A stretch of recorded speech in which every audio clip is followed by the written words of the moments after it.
Brothers and sisters and friends, this afternoon we want to talk about the ballot or the bullet. The ballot or the bullet explains itself. We have a fight that's common to all of us. We suffer political oppression, economic exploitation, and social degradation. Today it's time to stop singing and start swinging. Good morning, good morning, good morning, good morning, good morning. You're listening to First Guy Omaha in the morning. In the morning. Welcome, welcome, welcome. me. Let's get it together. Me. Gotta get together, brothers. Monday, March 24th is going down. We're going to get it together for Sisters Day too. This is there you go. Women's Month. We forgot about man. A couple things that went on this month. It's already almost getting ready to be the end of the month. Already. We've been celebrating the whole month though. So oh yeah. We've been giving it up to the ladies, no doubt, man. Shout out to check out Lily Stennis. Yeah. Oh yeah, man. Yeah. We gotta keep on. Oh yeah. Shout out to everybody that came out this weekend to Union for Contemporary Art to go see Field of Lilies, man. Giving the young lady some support. Little Black Girl Memoir. You can still go. It's going to be going on until April 19th, so you got some time to go check it out if you haven't seen it yet. But definitely see it. Yeah, we can come in with that. And some hellos and how you doing. So appreciate everybody that joined us this morning. See, RG said first on the scene this morning. Okay, top of the morning to you. And you in luck today. You got an extra. Today is the Senator Cypher Monday. That's right. Yeah, everybody who wants an extra hours going down today. Pop says, "Good morning, Monday morning, first Sky and mad love from Las Vegas. Appreciate you, Pops."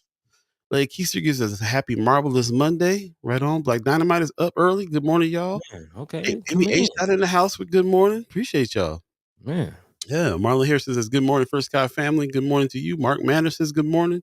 Happy Monday. Continue to march and protest and vote." Judy Prinzer says, "Good morning, Judy Prinzer. Appreciate you." Hey. Sean McCarthy says, "Morning. Hope you and everyone had a great weekend." Thank you. RG said, "Y'all warming up with the with the radios." A little solfege. Little solfege. Yeah, man. Me. It was funny because I do all that stuff to get on, and then as soon as you go live, then your voice starts horsing up. Gwen Easter gives us a good morning. Heather Williams says, "Good morning, everyone. Good morning, Gwen and Heather. Appreciate y'all." Man. How you doing today, buddy? What's going on? I'm all right. Could have used a couple more winks, but I'm all right. Definitely feeling like a Monday, ready to get the week started off. Yeah. Still neck deep in edits, but it's going well, man. I'm highly impressed so far by all of the candidates that we've interviewed, and I'm watching through these interviews. And if you haven't checked it out already, check it out on YouTube. Maurice Jones, Brother Mike Lee available now. There's gonna be a couple other ones coming out very soon, very soon. Each one of the candidates has their points. It's only when you get them in the room together that stuff starts to. You don't understand who's doing what and saying what sometimes because they got a battle. But individually, you talk to them and everybody got some really strong points and strong reasons for one, especially us, especially District 2. People that want to run for District 2 and what they see is the problem and the reason why they're running is been very interesting. So. Yeah, stay tuned for some more of those. Those are coming as we go this week. We're trying to get as many done before the primaries as we can. But yes, please go to First Sky Omaha, the YouTube page, and check out those two that we have up now. We'll go ahead and put some links in the chat and put some links on our Friends of First Sky as well on that. But yeah, that's on our mind. It is season 2B, Ballot of the Bullet. So we are talking about this week. Coming up right before the primaries, it's going to be heavy. As you know, today we'll have the senators on, so we're going to be on an extra hour today. Senator Cypher is happening at 8:00, and we'll be speaking to the senators about all things legislature and more. So stay tuned for that. How you doing? Doing good. Like you, I think that's going to become one of the First Sky Omaha catchphrases. I could use a little more winks. A couple more. But other than that, pretty good. I was able to get out this weekend and see Big Wade and the Black Swan Theory on Saturday. You talking about a show?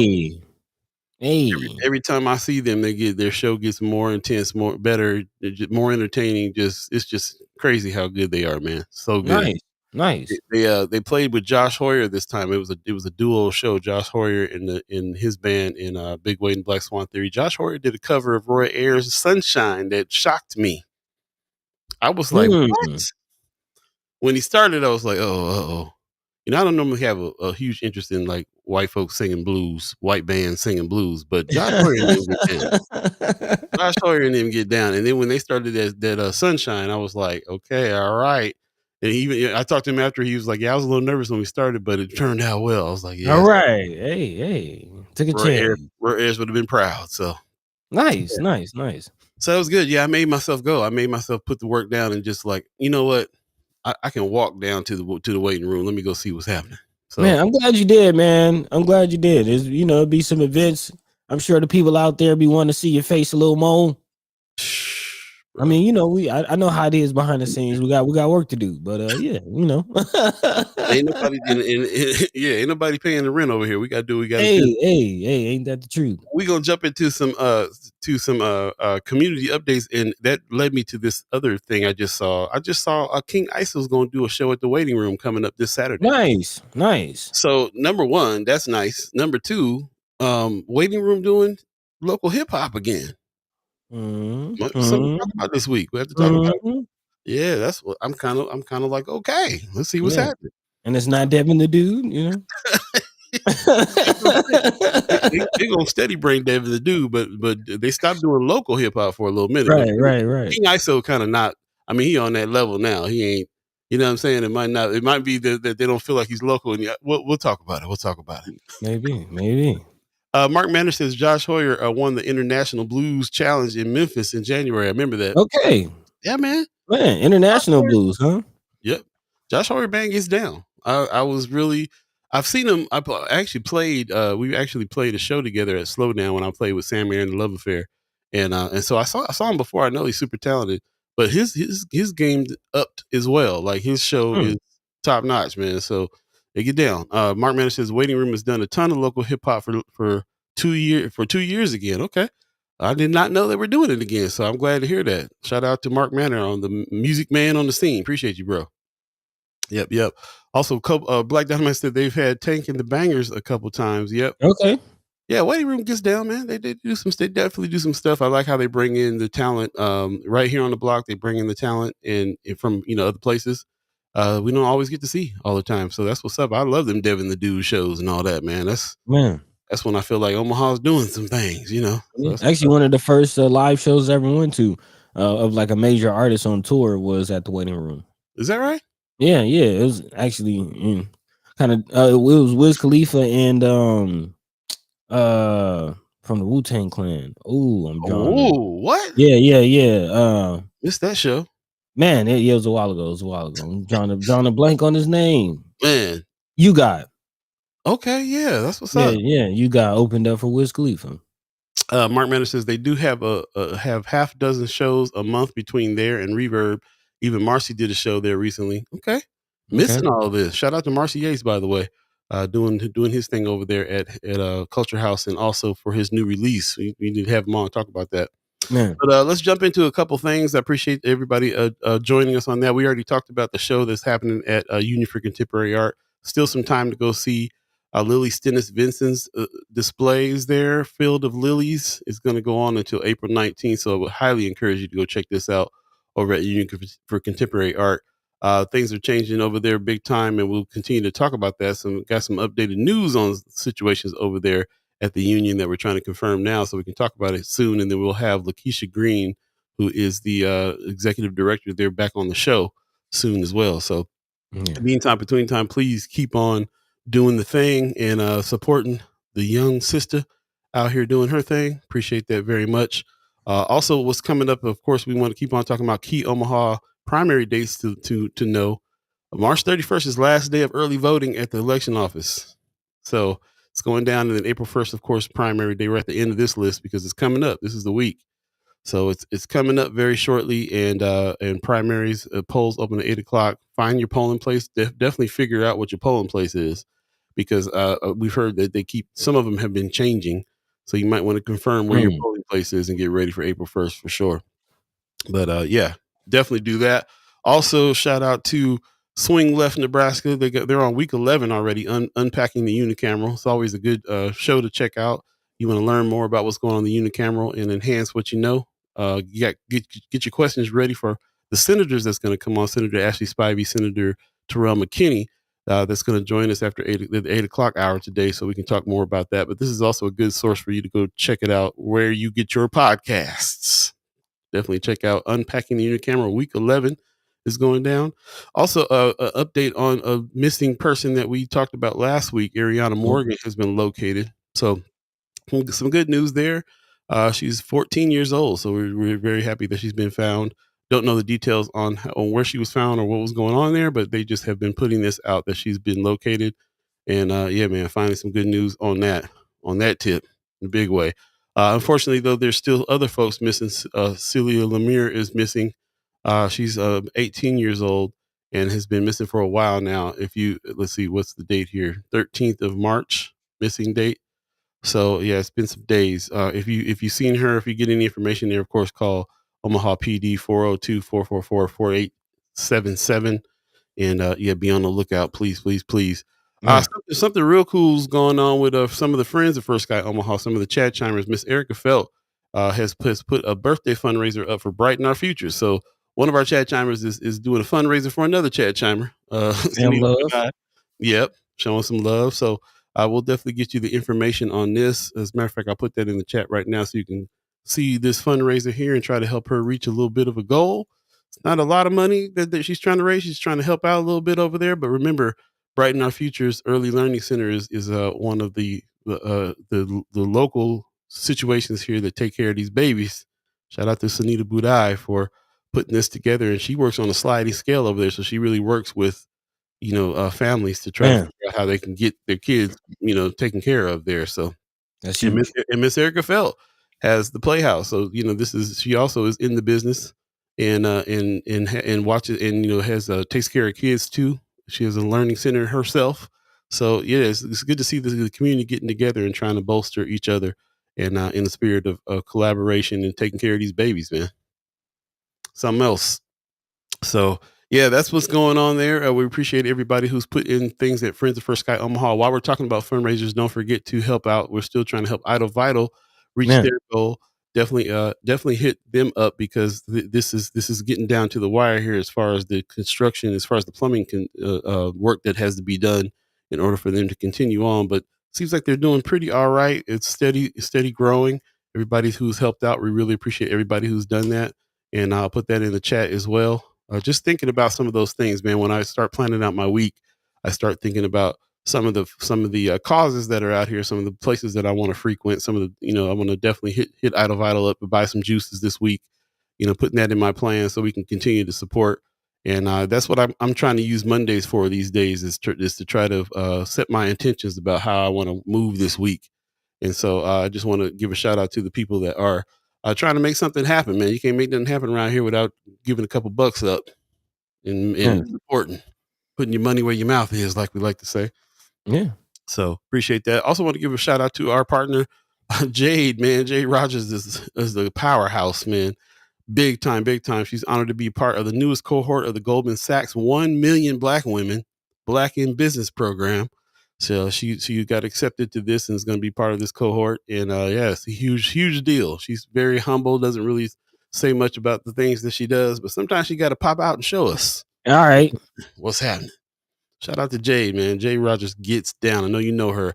House of Afro Capes and Curls, AfroCon, steampunk party. Man, she does some things around here. And so definitely check her out and see what she got going on with this cohort. But also, there's things that are coming up, man. AfroCon's coming up and so on and so forth. We need to make sure that we get her on the show and talk about the upcoming activities from the House of Afro Capes and Curls. Shout out to Jade Rogers. Man, again, we haven't really been acknowledging it, but women's history month, making some rounds. A shout out also making me think of drawing a blank. Man, I'm thinking you need to get some sleep. Yeah, I do. I'm thinking of many sisters. Sister Jewel just jumped in my mind, but Yeah, I'll come back to it. Come back to it. In the meantime, I just want to give a quick shout out. So Oh man. Live at the Low End is still going down. The Turntable Trio is coming April 3rd. Mark your calendars for this. It's going to be dope. Definitely go check this out. Shout out to Kethro. Shout out to the Bemis.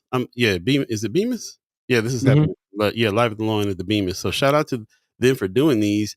I've been to a couple of them now, and these, this is some high end musical theory stuff is going down live at the Low End. They always bring it, and I really appreciate these events that are happening here too. I don't think we frequent them enough, although it'd be packed every time I go. So I guess they're getting the word out. But shout out to them. Live at the Low End is happening April 3rd. If you haven't checked one out, I would definitely decide to go check this one out for sure. It's gonna be really interesting to see the Turntable Trio. So shout out. Man, I got it though. Sister Joyner LaFleur Jiki. Yeah. Again, nominated Woman of the Year earlier this month. So yeah. Shout out. And yeah, RG, little Monday fog, but we here. You moving though. I like moving Mondays. That's what's up. Hey, there you go. Need some more drunk ship. Yeah, you gotta check it out. You gotta check it out, man. Black Dynamite. Definitely check out the Bemis Live at the Low End. They bring in special guests from out of town and stuff like that. I think it's a monthly thing. Mark Manor says it's free as well. So he says they're free. Definitely check out those Live at the Low Ends, man, at the Bemis. Get down. Also, Mark Manor was talking about Idle Vital, saying, I had a friend who was a loyalist to another juice joint go in there last week and texted me that this was his new place. Hey, there you go. Tell a friend, man.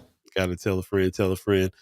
With that, man, we're already kind of past time, but we actually, our special guest is actually on the second hour today. If you join us today, this is every other week we do 2 hours so that we can speak to the senators, do the senator Cypher on the second hour. That's happening today. So 8:00 we'll be joined. We'll be speaking to the senators. 8:00. Senator Ashlei Spivey, Senator Terrell McKinney. Put some respect on their names. Get your questions ready for that. We're going to be talking about some of their priority bills and some of the things that's in the news. As a matter of fact, some things that are really tied to. I can't wait to hear, especially what Senator Terrell McKinney has to say about some of this stuff that's in the news. And with that, I'll go ahead and throw it to Buddy so we can talk about what we are going to talk about from the news today. Man, what's happening? What's happening around town, Buddy? Well, big shout out, of course, to the senators putting in the work, and it's really kind of connected to what we've been talking about neck deep in all of these candidate interviews, looking at some of the issues that are going on, and the fights are being fought on both the municipal and state levels. Definitely thinking about public safety. Of course, Senator McKinney, we talked about it on Friday, I think, kind of pushed out the letters that was sent by Chief Todd Schmatter about the no-knock warrant situation. Y'all's chief, as Senator McKinney put it, and now news is breaking that officer that was involved in no-knock warrant that led to the shooting death of Brother Cameron Ford has been fired. Again, we do know that similar to what happened with the Brother Zachary Berryhill's situation, where again he was ultimately killed by several police officers, which they were fired, and then some of those officers through litigation was actually brought back, which again could be a similar situation with, as you see, Officer Adam Vale. There's some litigation and arbitration possibly on the way, so we'll be talking a little bit about that and just the full fight and conversation surrounding again no-knock warrants, police brutality, police community relations. Of course, as we're speaking to the candidates, that's a big part of their whole angle. This whole question of whether or not we need 100 more officers, where's the money going to go for taxes? Yeah, a lot of conversation surrounding that, some bills to look out for. So we'll be diving into that. Also, some education things going on. This is something that we wanted to highlight last week, looking a little bit more. There's actually some more movement in the Department of Education situation. I know Paul might want to plug your ears talking about Trump so early in the morning, but we got to talk about it. And actually, shout out to Senator Ashlei Spivey. One of her priority bills, actually her priority bill is dealing with education as well. So as Paul mentioned, we have the Senator Cypher. We'll be digging into that a little later on, talking about this education situation. Maybe if Sister Cameron is on, we'd definitely love to hear your thoughts. Going to dive into the report that you gave. I definitely appreciate you for that, coming from DC. So yeah, all that. Of course, some other things coming out of Trump and Doge, Social Security under attack. Yeah, a lot of things going on. Of course, if there's anything on your hearts and minds, feel free to drop that into the chat. We still see you in the chat. So definitely appreciate you for joining us so early in the morning. I know. Get your drunk ship. Stay tuned. In the meantime, between time, Paul B. Yo. What say you, man? What say you? Man, we're way overdue. So let's take a quick break. We'll come right back and jump into some of this conversation. And then don't forget, second hour today, while we do the Senator Cypher, it's a special 2-hour show today, every other Monday. We're here and you're here as well. For those of you that want a little bit longer conversations happening, this is your day. So appreciate you coming on in with that. And with that, I will take a quick break and we'll come right back and jump into it. You're listening to First Sky Omaha in the morning. In the morning. It's Paul B. He's buddy to God. me. Yeah. It's going down. It's going down. Y'all stay tuned. Lead poisoning in children under 7 is scary, but it's also 100% preventable. Not only can lead be found in paint and soil, it can be found in many common spices, certain baby foods, and brought home from job sites. Children with lead poisoning might not show any symptoms until their levels are dangerously high. So ask your healthcare provider for a lead test for your child. You can help prevent lead poisoning in children. Brought to you by Douglas County Health. Hello, Omaha and Lincoln voters. This is Precious McKesson with the Nebraska Democratic Party. The mayoral and city council elections in Omaha will take place on April 1st, and municipal races in Lincoln will take place on April 8th.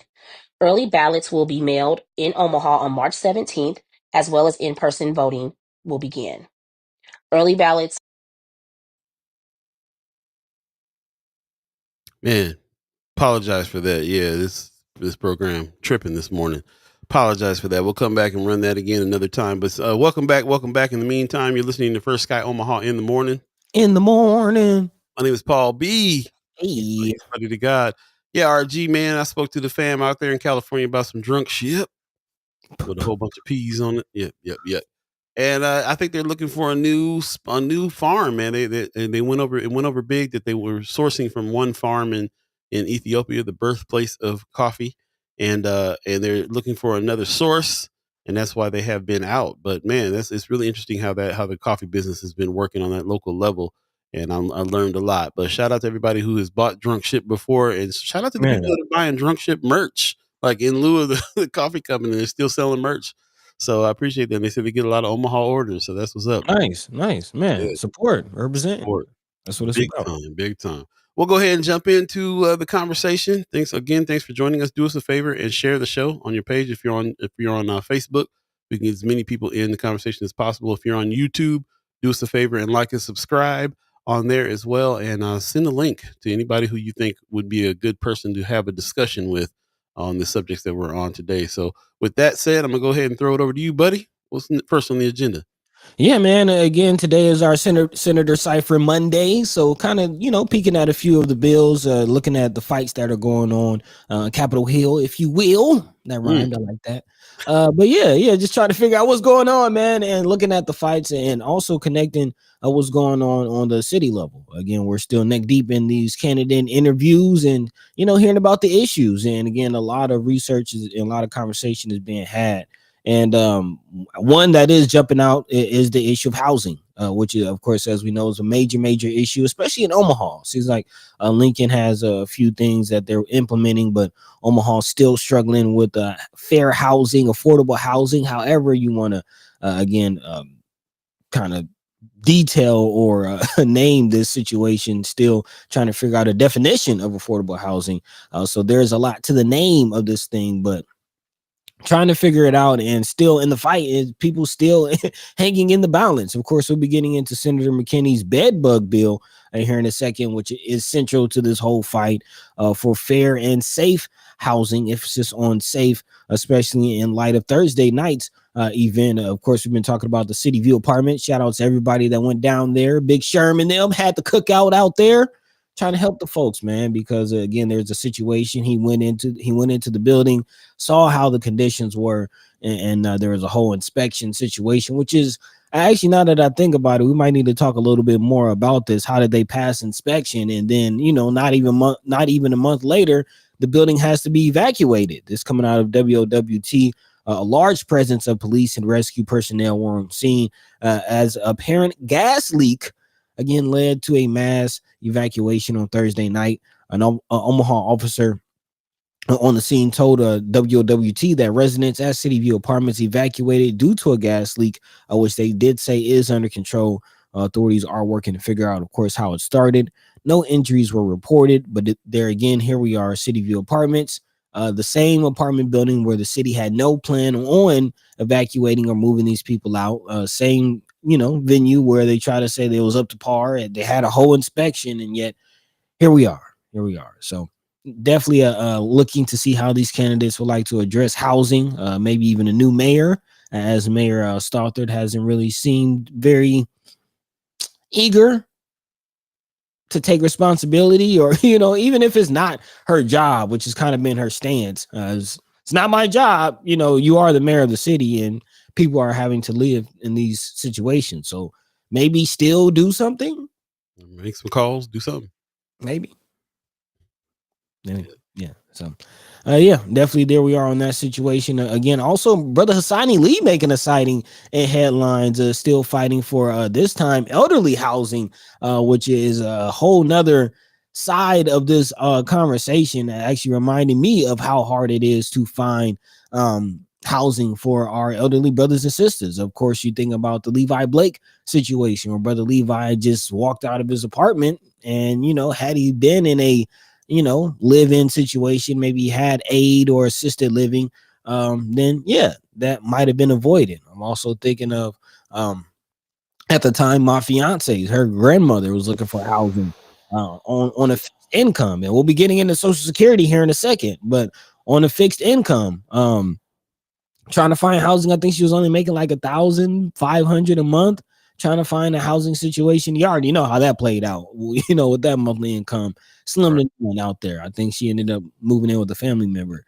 But again, Brother Hassani Lee still on that fight, and we still fighting the towers on this side, man. So big shout out to Brother Hassani Lee, still fighting for his father, and really all tenants out there. Again, the Underwood Tenants Group is not just for those in public housing, but for those in all rental situations. There's several bills out there actually addressing that situation. But before we get into that, Paul B. Yo. Say again. Any input? Anything on your mind with that? Yeah, no, just thinking about it all, man. I don't know if you guys are hooked up with Omaha Scanner. They've been putting some photos out. Here's the city view that you were talking about a little earlier.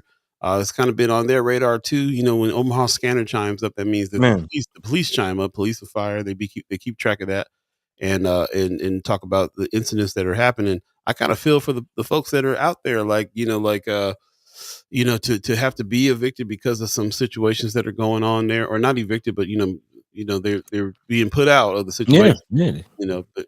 Effectively evicted, and so things were hard enough and bad enough, and it's just going to be worse. So thankfully we have these organizations like Sherman Wells Untamed, that goes out and tries to do something about trying to help some of these folks, and I really see the community kick in a lot of times when that happens. So hopefully the residents, I'm thinking about them, I'm thinking about the residents. The politics is one thing, and who does what, and what Mayor Stothard is supposed to do or not supposed to do is one thing, but everybody can kind of kick in and help when it comes to where these people are getting displaced. That's real. We're concerned. So that's real. I'm thinking of that. Shout out to Hassani Lee. I'm thinking of him. He's been in this fight. He's only in Omaha because he came out here to take care of his dad. Right. So this is a situation that's really close to his heart when it comes to that situation too, and in my family as well. I got some elderly folks in my family that we're definitely struggling on trying to figure out where some of them are holding a spot down. Some of them are on waiting lists in order to get some senior housing. So there's a lot of senior housing out here, but is it affordable? That's another place where we have to have the conversation about affordable housing.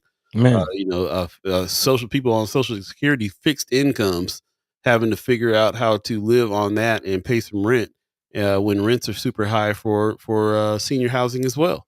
And not to mention, scared about what's going to happen with Social Security. On man, top yeah, we got to dive into that. Let's go ahead. Man.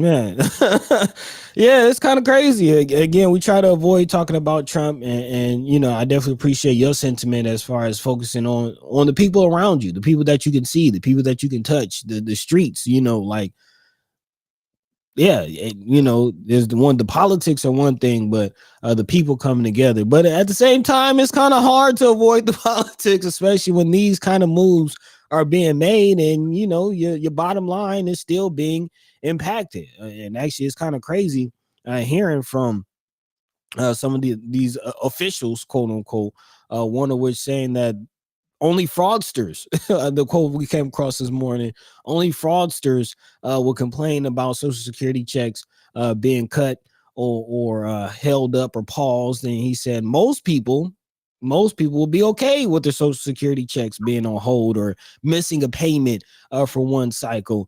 But again, the Washington Post article is hold up. We got to say that again. You gotta let that breathe. You gotta let that breathe. You gotta say that again. This man just said most people will be okay with the government skipping a check. Yeah, only the fraudsters would say anything. Only the fraudsters would complain. I mean, it just is like it goes to show you like where the mentality is here. It's insane. It's insane. It can anybody who is on a fixed income afford to skip a check? No. Between rent and medication alone, not to mention food. Yeah. This is something that we talked about. We definitely need to keep an eye on. We have a lot of people, a lot of Chad Chimers, Ghost listeners, people in our community that really depend on Social Security, and the fact that this is we're not going to try to keep up with every move that Trump is making, but there's some things that are going to affect our community more than others. To me, this is one of them. And if something happens here, and it's a whole thing. We'll jump into the story before I start getting on my soapbox. But that's what's up. It is a whole thing because again, the claim with all these Doge situations and movements, and we'll be getting into the Department of Education dismantling here in a little bit. But the claim is that there's fraud, that most of the people that are claiming and collecting Social Security, they're fraudulent. And they're gaming the system, and all these welfare queen pins and king pins getting hand over fist, taking your tax dollars. But the Washington Post is reporting as of 6 a.m. this morning that there's a struggle to find such fraud. Apparently, again, Elon Musk has put a big target on the Social Security Administration in the first weeks of the Trump administration, claiming it is plagued with immense waste, quote unquote, and promising audits to root out the extreme levels of fraud. However, some of those examples that they were using to build up this whole thing apparently haven't held up under the scrutiny. Musk's assertion that tens of millions of dead people over 100 years old are receiving Social Security benefits apparently has been off base. That had be tamped down by the agency's acting head. Again, these quote unquote individuals are not necessarily receiving benefits, according to Social Security Acting Commissioner Lee Dudek. Musk's intense focus, of course, on Social Security appears central to his promise to slash $2 trillion from the federal budget. So he's looking for anything to fulfill that promise. The agency apparently distributes about $1.6 trillion in benefit payments each year, making up about 20% of all federal spending. So it is a large chunk of federal spending. But again, a lot of people rely on that situation. Unfortunately, criminal investigators with Social Security's IG office typically investigate cases tied to disability fraud or covering up a relative's death to continue receiving benefits, which is, again, central to this whole claim, is that dead people are receiving the benefits. However, the IG also monitors seemingly minor issues such as potential misuse of government credit cards. Last month, they reported that the risk for those problems was low because of strict internal control. So again, the struggle to find such fraud continues, but again, a lot of people's bottom line hanging in the balance. Big time, man. Mark Manor in the chat is saying, I'll be sending my mom a check if they miss, as she will not be okay. Same here. Same here. On our side.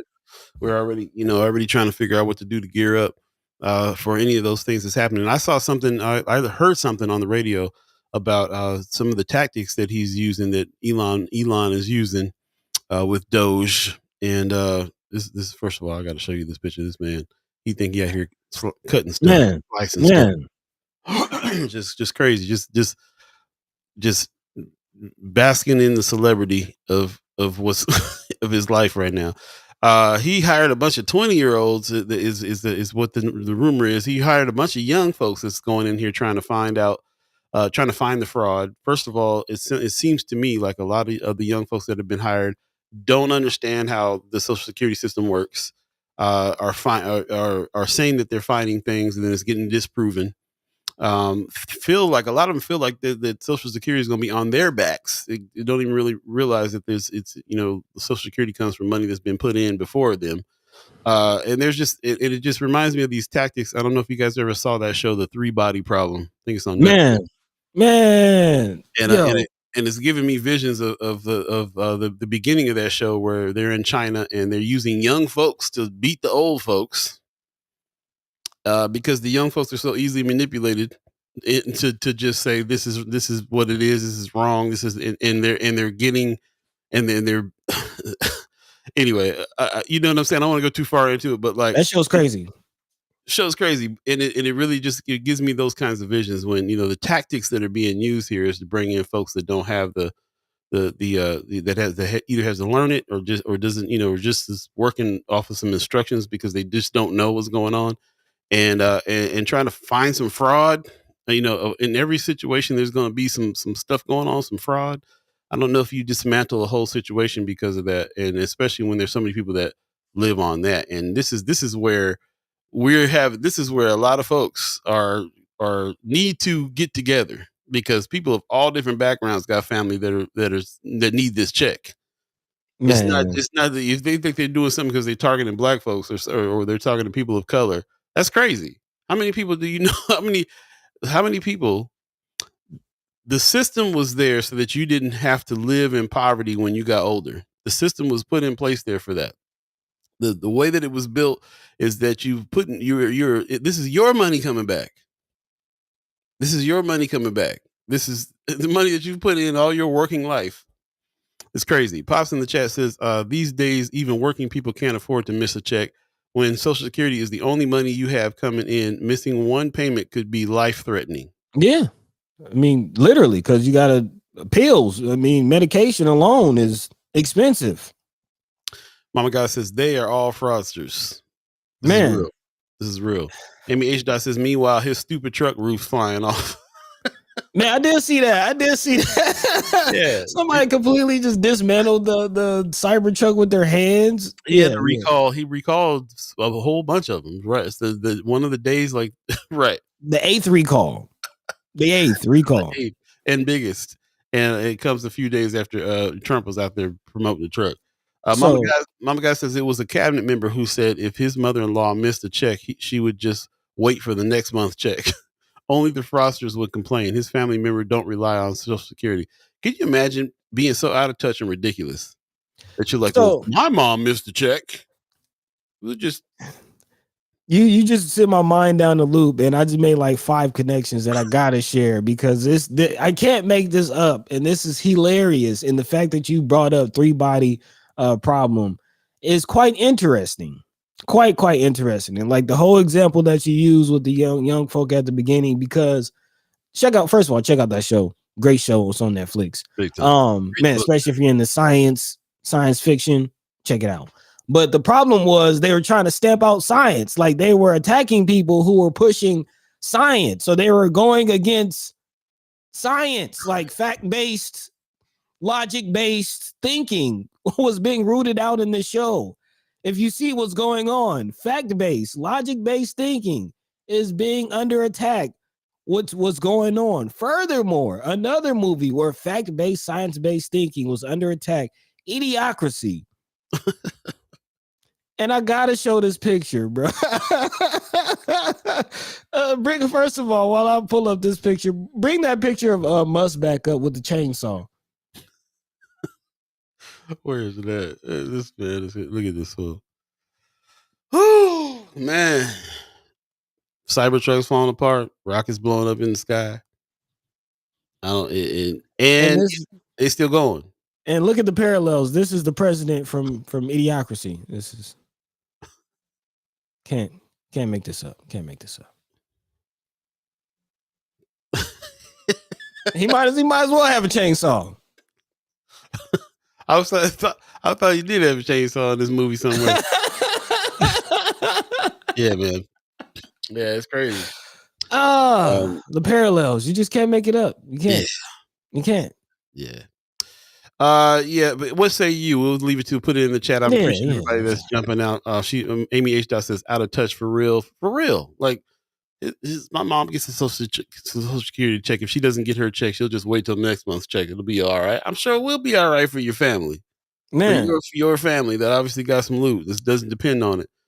Marlon Harrison says white people think SNAP and Social Security only benefits people of color, but in reality, white people benefit the most from SNAP and Social Security. I will never stop failing to mention that SNAP was invented by the Black Panther Party, first of all. Come on, man. Yes, so many people, other than people of color, are benefiting from SNAP and definitely from Social Security as well. Millions. Back in the day, you got old. If you didn't have no money saved, you got old. You just died. You died destitute. You died early. All kinds of stuff. It got implemented that this is how you could. This is like an insurance account for your old age when you can't work. How ridiculous do you have to be to think that we should peel that back, take that away? Man, again, they're saying they're going another comparison that's been made, a less funny comparison, but the Trump to Hitler comparison is, it's kind of interesting that everybody, like old folks, black, gays, it's not just black folk that's been attacked. This whole Social Security is against old folk. They're saying anybody over 100 is basically, they're saying, just dead. Well, staff argued that over 1,200 Americans older than 100 receiving benefits from Social Security and said that they were dead. However, workers contacted over 1,000 and find out that about 900 of them were alive.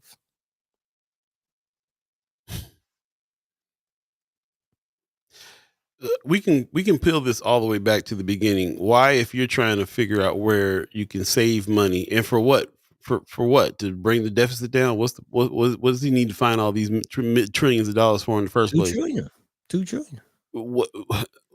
What's the reasoning? Why would you decide that that's where you're going to go when there's so many other places that ridiculous, exorbitant spending is happening? This is why people, this is why people are upset, bro. They're saying we can kill two birds at the same time. We can disenfranchise people of color more and old people more and disabled people more and everything else and find some money. Didn't the Pentagon lose like 10 trillion a couple years ago? How about you find out what happened to that money? Black Dynamite says the sad part is even if you were in old age, got sick and ended up in living facility, they come to take everything and anything you ever worked for. Pops in the chat says Trump has said he loves the poorly educated and he's doing all he can to make as many poorly educated people as possible. Man, actually, on that note, we're about 45 minutes in. I do want to get into this education department situation. Okay. Yeah, speaking of that. Yeah, we'll get to that. Black Diamond, I'll say they're trying to pay. They are trying to pad them pockets even more. Yeah, most definitely trying to pad some pockets, man. Like it's a trip that's where they decide to go to try to find some fraud. Fire a bunch of people that are working for people. All the programs that are for people. Departments are getting people firing folks and all kinds of stuff. It's just insane. It's insane. We'll go to a quick break and come back and jump into the subject Buddy's talking about here. And then stay tuned. Senator Cypher coming up after 8 o'clock. It's going to be a 2-hour day today here for First Guy Omaha in the morning. So stay tuned for that. And in the meantime, between time, we'll be right back. You're listening to First Guy Omaha in the morning. In the morning. My name is Paul B. He's Buddy the God. Thanks for everybody who's joined us today, man. We really appreciate that on this Monday. Stay tuned.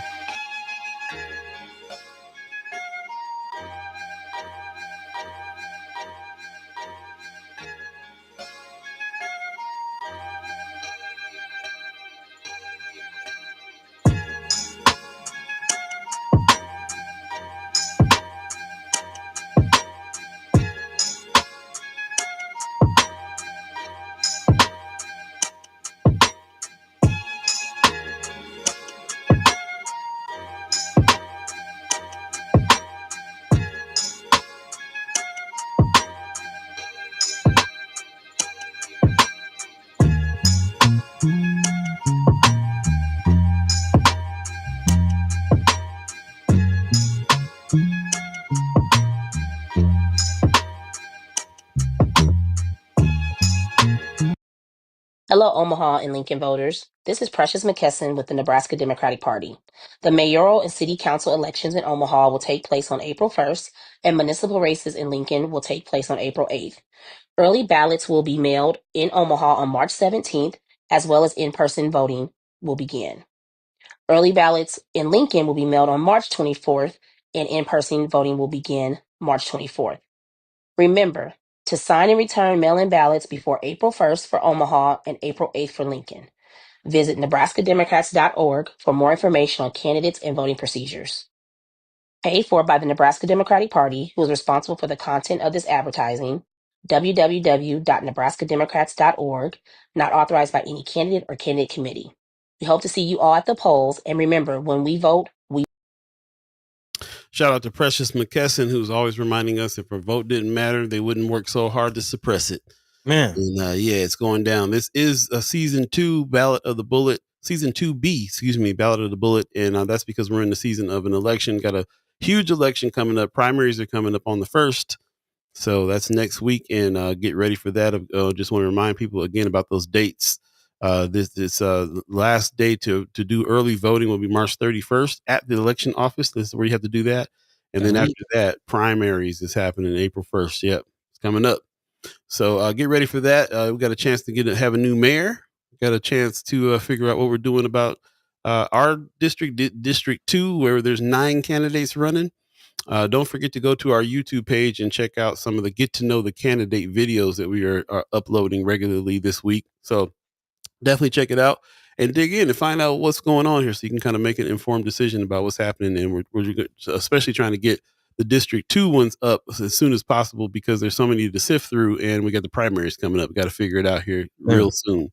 So that's what's happening. Definitely check us out. We appreciate everybody that's joining us today and everybody that's coming in to give us some good comments and stuff as well.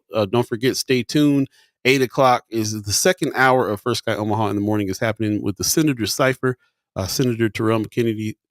I always do that. Senator Terrell McKinney and Senator Ashlei Spivey will come and join us and we'll have some discussion there. And in the meantime, we're setting all that up. And buddy, got some things on your mind. Let's go ahead and jump into what you're thinking on right now, if you would. Yeah. Pops kind of hit me up with the alley-oop, so we're gonna try to slam dunk it with this conversation and jump into what's going on with education. Again, he says Trump has said he loves the poorly educated, and he is doing all he can to make as many poorly educated people as possible. And I mean, if you see the moves, man, I don't know. I don't know. It's kind of looking like that might be the case. Again, shout out to Chat Chimer and our resident note taker, Sister Kimra Snipes, who went out to DC last week and actually sat in on what's going on with the Department of Education firsthand and came back with some notes as she does.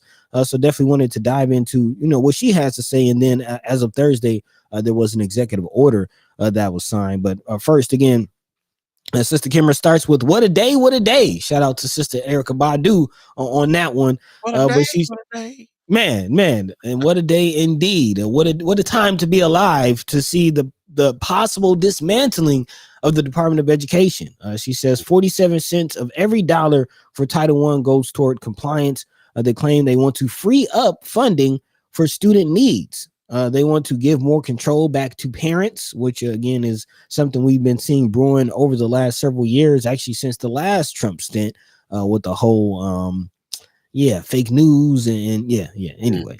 They admit discretionary grant programs duplicate title programs, making it harder for rural districts to compete with urban ones. Also, administrative roles were cut, which is something we'll be talking about here in a second, including those overseeing ESSER relief funding. So now people are being forced to take on the extra work with no support. But she says, but here's what really got me. I asked them what evidence they have that removing DEI programs improves student achievement and school climate. She also asked them for historical examples where eliminating inclusion and equity efforts led to better student outcomes.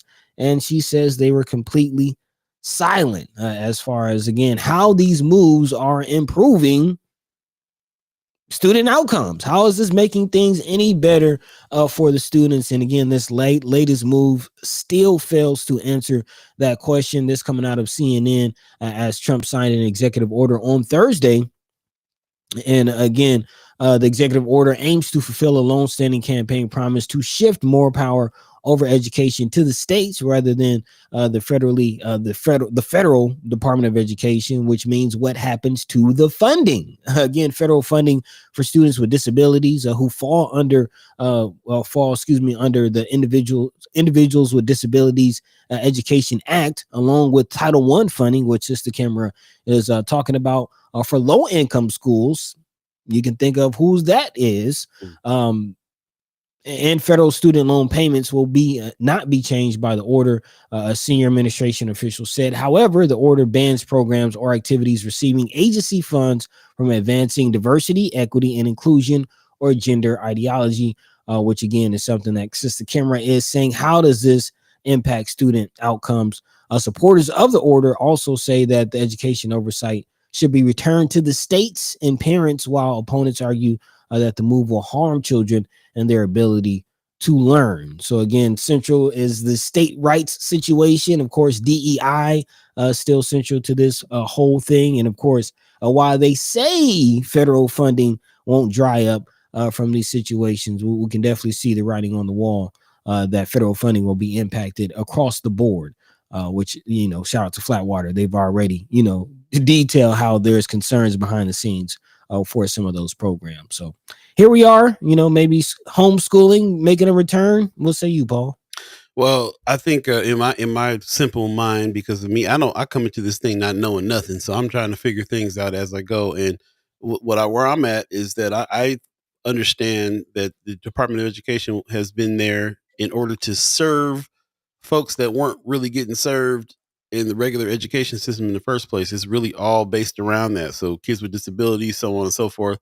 Unfortunately, they don't see that the necessity to continue on with, I think that they're trying to dismantle that, because that's what they're saying. They're saying like the people that need help shouldn't get the help. They shouldn't get any help. And that help is costing too much money, and so on. So, to me, I don't know. There's certain situations I see, like in our state in particular, our city in particular. OPS gets a lot of money, and we're always like, where is this money going? How's this money benefiting kids in OPS? Do they need more money? Why are they deciding not to accept more money? What is the deal? And now, and I know that money is also, they're factoring that in with what they get from with the Department of Education's resources on top of that. So what happens if those resources get taken away and schools don't have enough money in the first place, and they can't really help accommodate all the people that was supposed to help, that was there to help? And that's kind of the biggest thing to me. I'm bringing it back down to that. What's going to happen with the kids that need the help? What's happening? What's going to happen with them? You know what I'm saying? So, I mean, that's where my mind goes with, is just trying to understand what the Department of Education is there for in the first place. And what was the motive behind its existence in the first place? What has it been doing, and why are they so adamant in taking it away? Is this part of this big other plan that they have to just stop helping anybody that needs any help? Which is what it comes down to and feels like to me sometimes. What reasoning behind it, I just don't know. But the bottom line question to me is like, how is it going to affect the kids in school? Yeah, man. It's kind of a catch-22 for me, man. It's a love-hate situation. I'm a product of public schools. Shout out to Omaha North, V's up. I believe in public schools to a certain extent, but also, going to your question as far as like what's the origin, what's the point of some of this stuff. I think of the John D. Rockefeller quote, and John, look into John D. Rockefeller and the Board of Education, and kind of some of the early ideologies that were put into this situation, and it was clear that they want workers. They're trying to build cogs in the wheel, which is a big indictment against the Department of or just the education system in America in general. There's a conversation that it doesn't really promote individual thinking and critical thinking, and it just train you to be a worker, be another cog in the wheel, another cog in the machine, another bot. So there is that side of it as far as just what the Department of Education, and you kind of see the writing on the wall with some of the education things, that we've been talking about this, for years now, as far as building our own schools, homeschooling, other options aside from public school, because we just know the education standards aren't really up to par. However, the alternative, I'm thinking of the Bull Connors out there, standing in front of the school saying your black kids can't come in here. And when I hear states' rights, that sounds to me like a dog whistle for Jim Crow. I mean, let's just be honest. When we talk about states' rights, you think of Civil War. When you talk about states' rights, that's what led to the Civil War, was states defending their right to do what they wanted, including keeping slaves. Yeah. I hear that.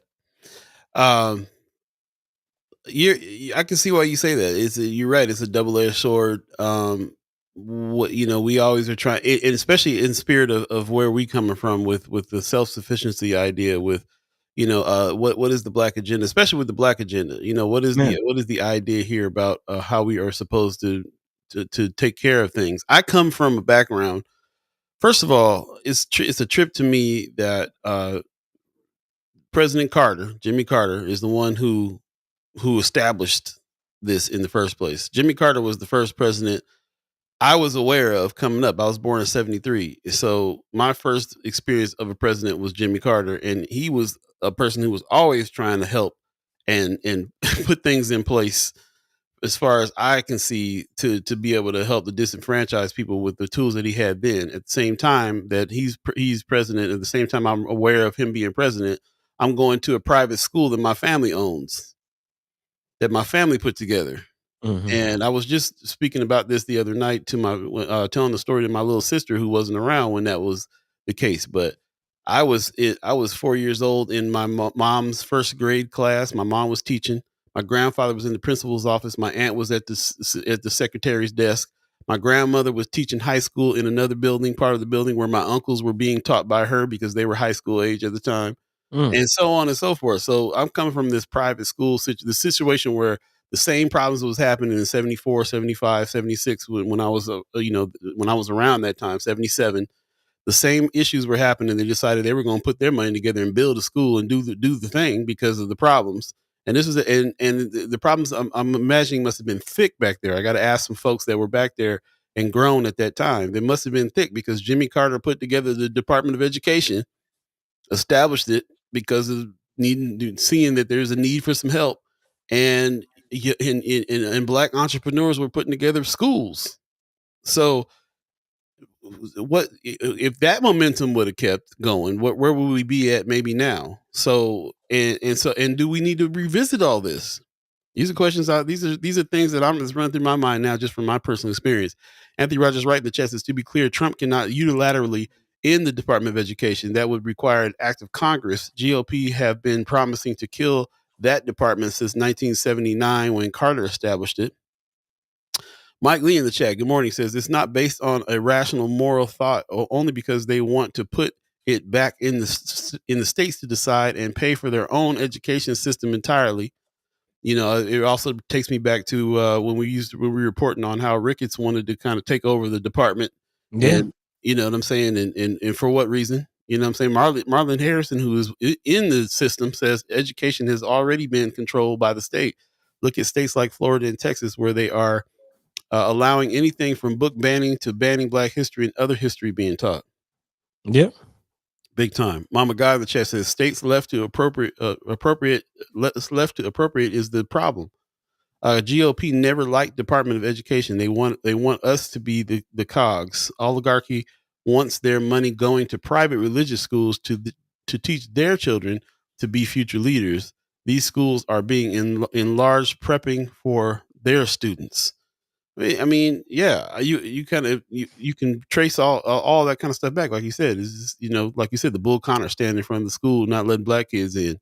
You're absolutely right. Like I feel like this has always been a thing, but we've always had to depend on public schools as well. So there's also always a fight to try to make public schools better because of that. So interesting conversation. I appreciate everybody that's jumped in. Also, Marlon Harrison in the chat is saying the DOE helps fund Title I schools and districts, help funds FAFSA programs, helps fund college and and universities and helps fund special needs programs.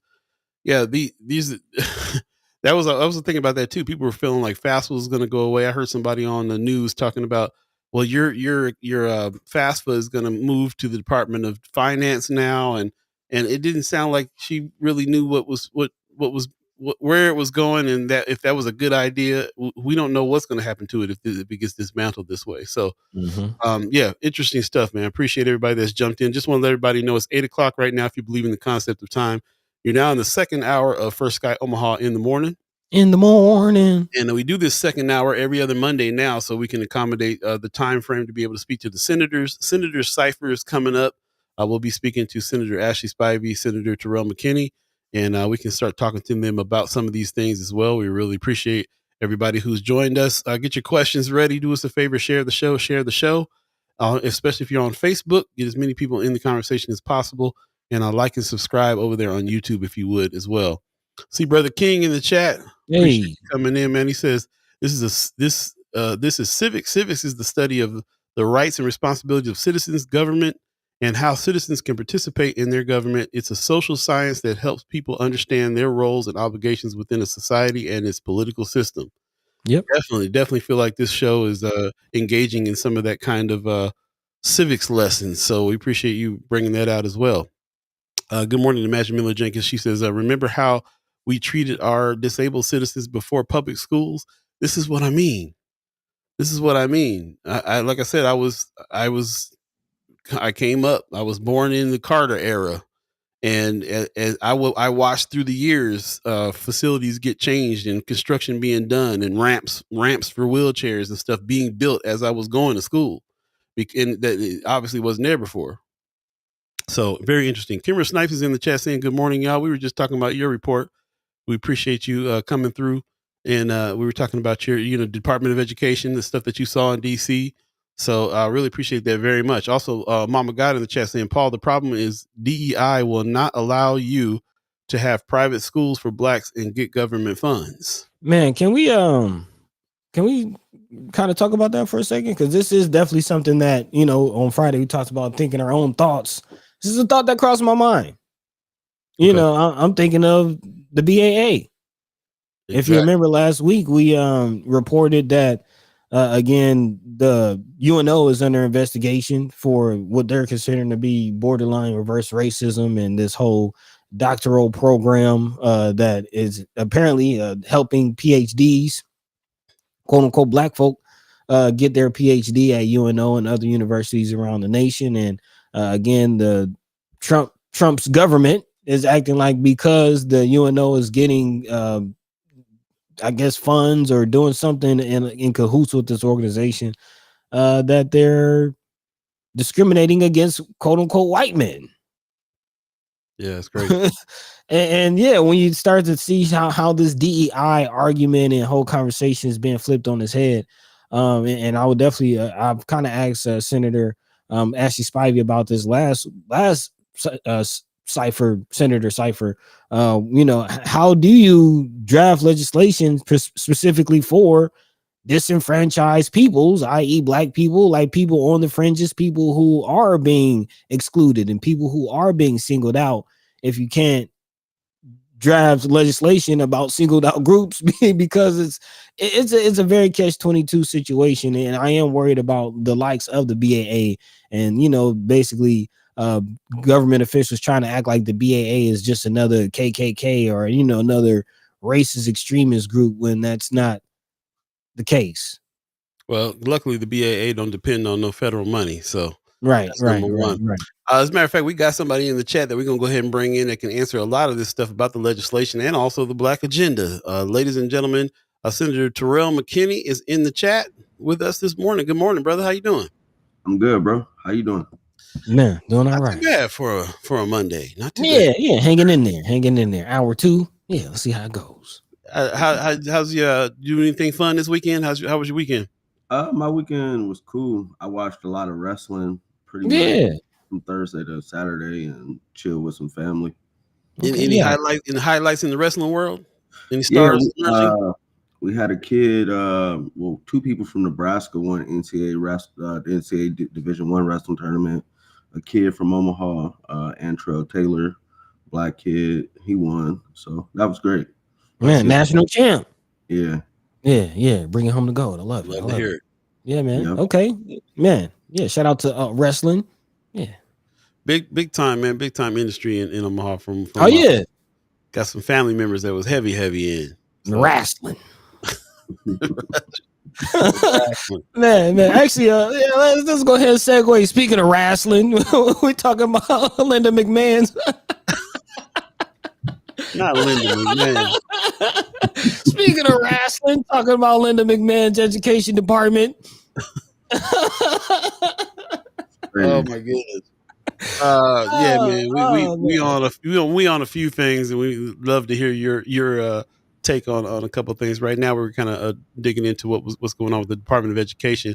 We started reading some of Kimmer's report that she went out to DC and was trying to get a grasp and understand on some stuff. I don't know if you saw that, but yeah, we're looking at we started off talking about how he's trying to dismantle Social Security, but there's so many dismantlings that this happening right now. We kind of got stuck on the Department of Education. What's your thoughts on that? Have you seen anything transpire there on your end? It hasn't.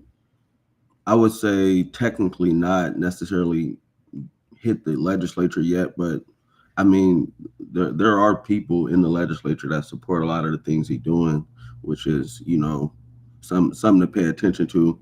It hasn't completely hit the legislature, I would say, like as far as like a lot of the cuts or the trying to dismantle, Social Security or the Department of Education. Like people have discussed it, but I mean, we passed bill introduction, so they want to. I guess they want to take it back to the states, and I think all people, especially our people, should be worried about that because everything I was saying prior, the reasons for the Department of Education. He hasn't completely dismantled it yet, but they're making steps. And honestly, I don't think he'll be able to, but he'll be able to, erase a lot of things or take away a lot of things that, make it like a skeleton, agency in a sense. Because there's things he could do without Congress, and there's things he can't do without Congress. But the things he can do without Congress, I think that's what we should pay attention to as far as those agencies. Because at the end of the day, it's a separation of powers, and although you can't dismantle an agency, you can make an agency ineffective. Like look at when you talk about our state and you think about DED. Like seriously, ineffective like that's they boss. They boss is Trump. Like he go like at the end of the day, like might not be able to eliminate an agency, but you can make an agency not effective at all. Fire everybody, lay people off. Do you see any of that kind of movement happening in the DED? Since you're speaking of DED, we heard that they already doing that in the state. Like the governor, this goes back to like a year ago or last summer. Like they not rehiring people. Like if there's open positions, they not rehiring. Saying we need to save money.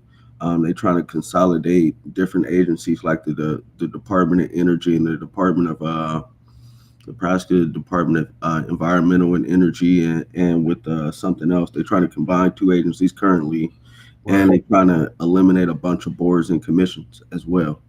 So there's some stuff they're doing on the state level that's kind of similar to what they're doing on the federal level as well.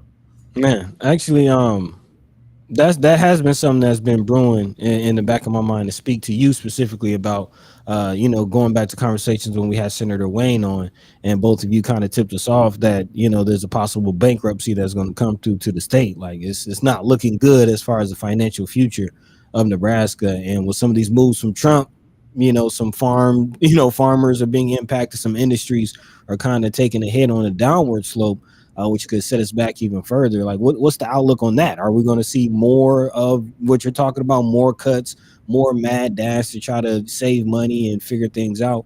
Or what is that situation looking like now? Yeah, for sure. That's what they're trying to do. I mean, honestly speaking, I don't think we would end up we wouldn't be in our budgetary situation if they wouldn't be they didn't pass those income tax cuts a couple years ago. And a lot of people warned them, and we was having those conversations a while ago, like, hey, like, if you do this, this is what the potential impact would be. So they've known for at least, I think, 2 or 3 years that the impacts of those income tax cuts were going to be harmful because we weren't replacing that revenue. Nebraska is super backwards, like opposed to this, opposed to that. We shouldn't do this, like want to control people's lives. And at the end of the day, they're just trying to make these cuts for, some of the richest people in the state, like our governor. So now we just in that situation, and then we're in a situation where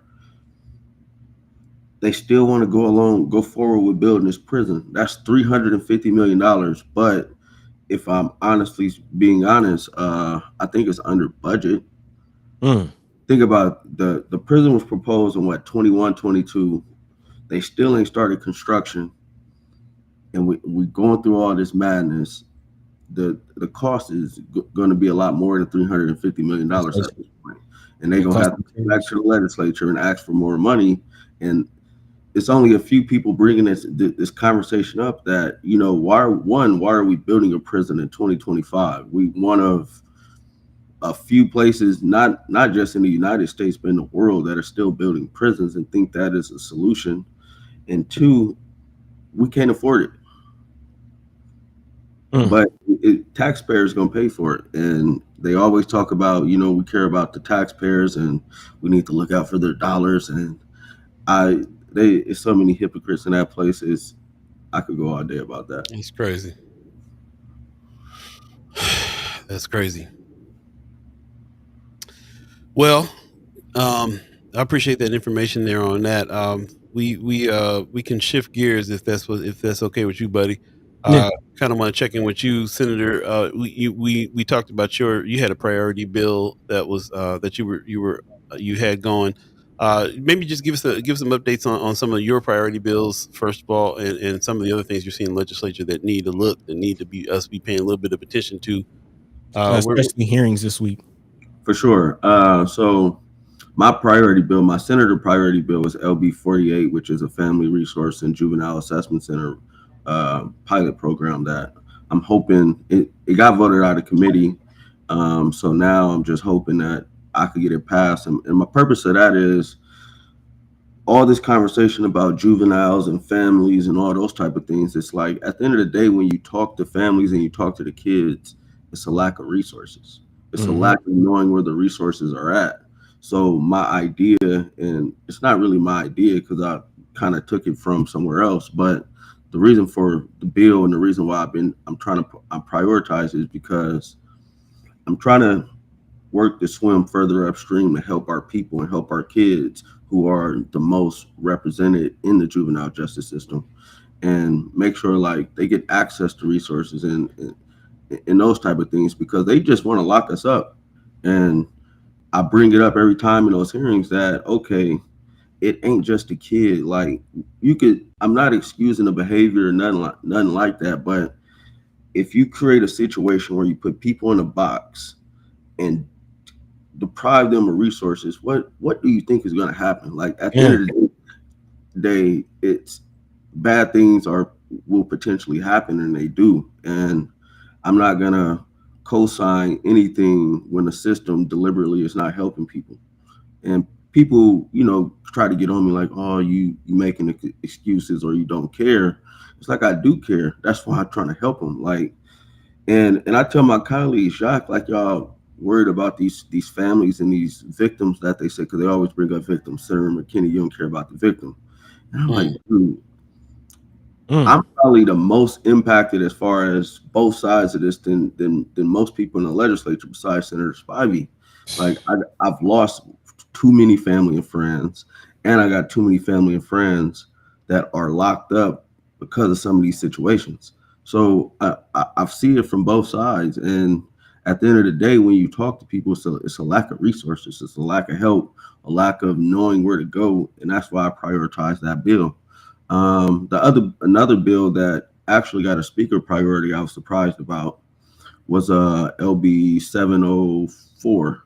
It deals with making sure that when individuals get locked up and they go to prison, they can modify their child support. Because what we've been seeing is a lot of people go to jail and go to prison, and you could apply for a modification, or the department is supposed to tell you can, but I don't think it actually happens like they say. So you're getting people getting out of prison who got all this back child support and all this interest that is almost impossible unless you're getting a tech job somewhere making $30 an hour. Like you in the rear for your life, literally. Mm-hmm. And it's so hard, especially being somebody with a record, with a felony on your record, to get a job, to get housing and all those type of things. And the purpose of the bill is to make sure like the process of getting a modification happens. It doesn't guarantee they, get a modification, but it at least gives them a better opportunity to decrease their child support obligation while they're locked up. They still pay a little bit, and then when they get out, it goes back to where it was supposed to be. Like it's not, even in the hearing, it's like, oh, so who's gonna pay for this if they get a modification? I'm like, well, to tell you the truth, regardless if they get a modification or not, the state is paying for it. Like the state took it upon themselves, right or wrong, to lock them up. If the dad was the breadwinner in a family, for example, or the mom, and they go to prison, the state and there's a lack of income in the household, they getting Medicaid, they getting SNAP and those type of things. So it's coming from somewhere. All I'm saying is let's make sure when whoever is that person gets out of prison, we make sure we ain't setting them up for failure. Yeah. We did a little short documentary film with the 180 RAP program at Metropolitan Community College, and I got to speak to a lot of folks coming out and returning citizens, and they and I was amazed by the odds against them, like how many things that are against that you got to start from scratch with even understanding how to do banking on your phone or just anything that we do normally. They got to start from way behind. And then, of course, you're also starting from a lack of funds that you've been building up over time because you were not able to work more than a job that does $2 a day or something crazy. And so yeah, man. So you had to understand this part that this messes with your credit and messes with a whole bunch of things like that. I understand why that bill is so important because I can't imagine the weight of a returning citizen and everything that goes on there. So appreciate that. That's one of your priority bills as well, for sure. I mean, just think about the trap though. Like, first of all, and to your point of the hypocrisy in the legislature, make it make sense that you have to pay child support at the same rate, but you can't get minimum wage. Right. You got to work in prison. You making 2 cents a day, but they won't reduce you. You got to still pay. It makes no sense on that part. And then you get out, and praise be to Allah. Whoever you praise to, you find a job, you find a situation. Now you got this back child support threatening to send you back to prison because they're gonna send you back if you don't pay. Yep. They're gonna send you back if you don't pay. Now that's hanging over your head. Take your passport. Man, it's can't even leave the country. Suspend your driver's license, all that. Man, almost guaranteeing you go back to prison. Mm-hmm. We'll definitely keep an eye on that. Is any of the bills that you're working on right now, the 2 bills you just told us about, is that in any kind of committee or meeting today or this week? Is anybody? No, both of those bills are voted out of committee. This week I got 2 bills, LB 700. It deals with some juvenile justice stuff, making sure when juveniles are arrested that police and law enforcement read them their rights correctly, notify parents before they interrogate them, don't ship them out of state, those type of things. Then I got another one that deals with law enforcement that says basically like that if somebody is calling for mental health reasons, that the dispatcher screens them, and then when the police go to the house, they go there with like a social service person. somebody to assist that person. Which one is that? LB 706. Okay, I'm making a note now so we can put these in Friends of First Sky Omaha for people to check out. And those are going to be discussed this week. Is that Tuesday? Friday, I believe. I think Friday. Okay. Yeah. Okay. Looking for that date. And then the other two bills that are priorities that came out of the Urban Affairs Committee that I chair is LB 287, which deals with making sure OHA cleans up the bed bug situation in the towers and in their spaces. But it also gives the city council and the city power to regulate OHA. And the city is opposed to it, and I'm like, and they try to argue like we're giving them an unfunded mandate, and I'm like, well, we're not giving you an unfunded mandate because we're giving you options to regulate OHA. We're not saying you shall because we can't say shall, but it's giving you additional powers to use to hold OHA accountable. The city council approves the board of commissions for OHA, so why shouldn't they have some type of say so, especially with our and then LB 288, it deals with the middle income workforce housing program and allowing an option of rent to own. And the purpose of that is to try to assist our people with getting access to home ownership just a different way. It just allows for additional usage for the program. Habitat don't like it, but I just think Habitat they just don't want competition, if I'm being honest with you. My thoughts exactly. I'd have happy. But and my thing is like, because they're like, oh, like some of these like people that go on these rent to own paths don't be successful. I was like, okay, I understand what you're saying, but the lack of ability to get to home ownership, we have to address that. And this, to me, it strikes a better balance because I didn't want to open the program up to just allowing rentals completely, because the rural workforce housing program does, but that's in rural Nebraska. We got a problem with, especially District 11, having too many renters, and we got all these outside entities that's buying up property around our area. And I believe in home ownership, but I also want to try to create as many pathways to it as possible. And I think it's a pathway. And I don't think you could just say no or say this is going to work. This is not going to work. I think it will work. And because there's so Habitat had a program. I don't know how successful it was, but I don't know if they actually really invested in it like they should have, because Douglas County Housing has a program that's more successful. Mama got in the chat. More successful. Mama got in the chat and said, "Why is it not successful?" I'm not sure, and I don't. They really didn't explain why it wasn't successful. I just don't think they invested into it and took the time to make sure that people who were doing like the rent to own were, making sure they were setting them up for success. And we cleaned up the bill to make sure, it's a process to make sure people are saving up. So at the end of it, the purchase of the home happens. So I will say shout out to Heart Ministries too. They got a program over there where they were helping folks work their finances around to be able to have some home ownership too. So I actually want to get together with you in my contacts over there at Heart Ministries, Senator McKinney, to have a discussion, because a lot of stuff that's going on over there is along the same lines.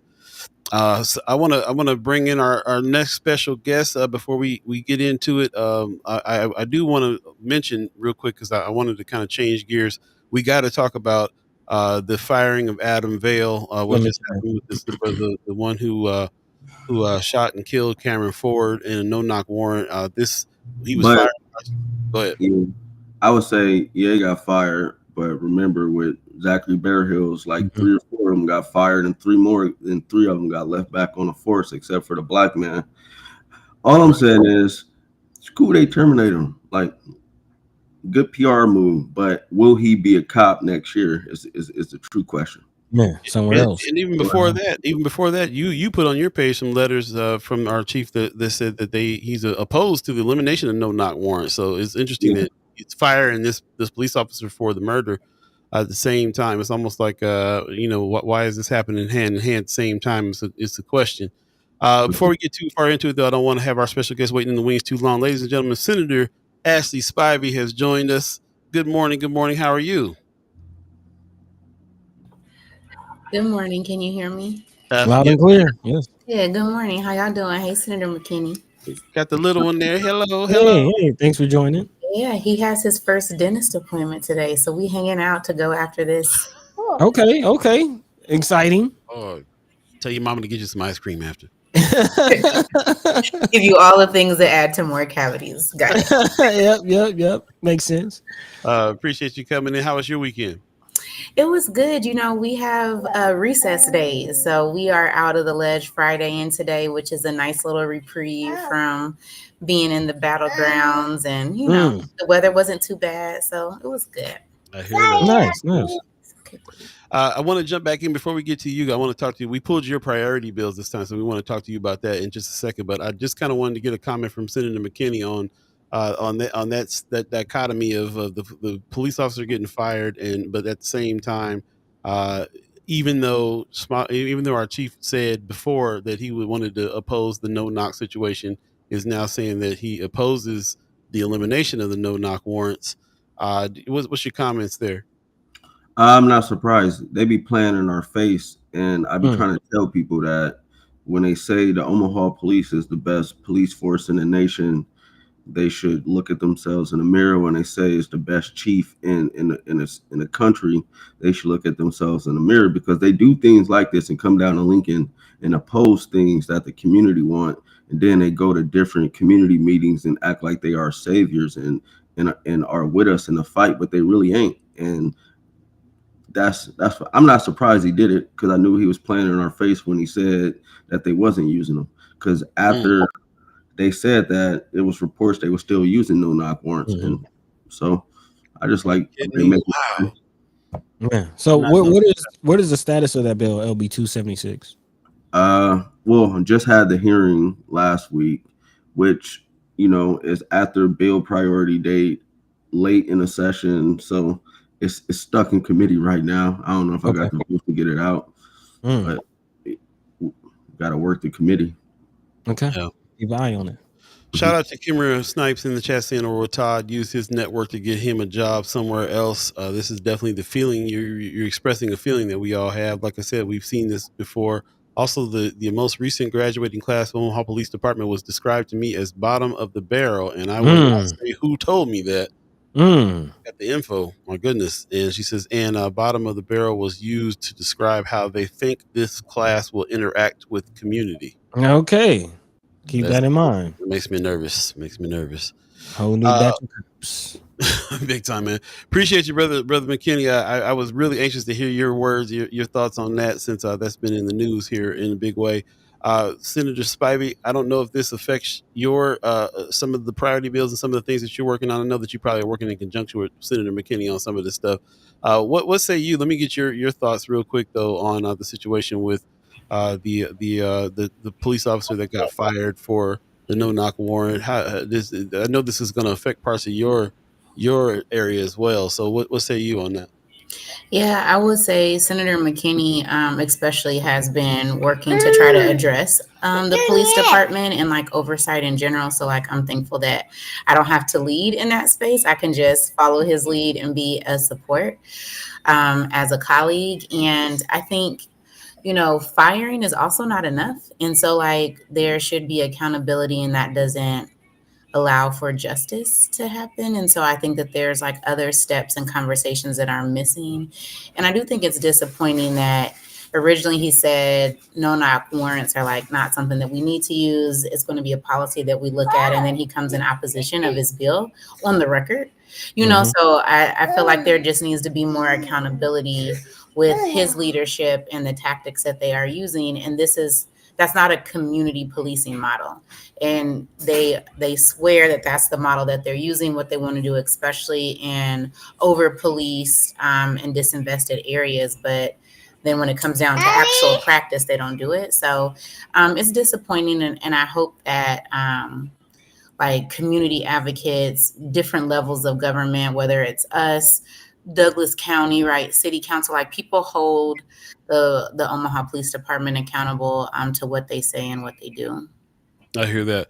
Senator Spivey, do you guys feel like you have any allies in the legislature that is along the lines of this, or is it just y'all two again? Is it the dynamic duo situation again?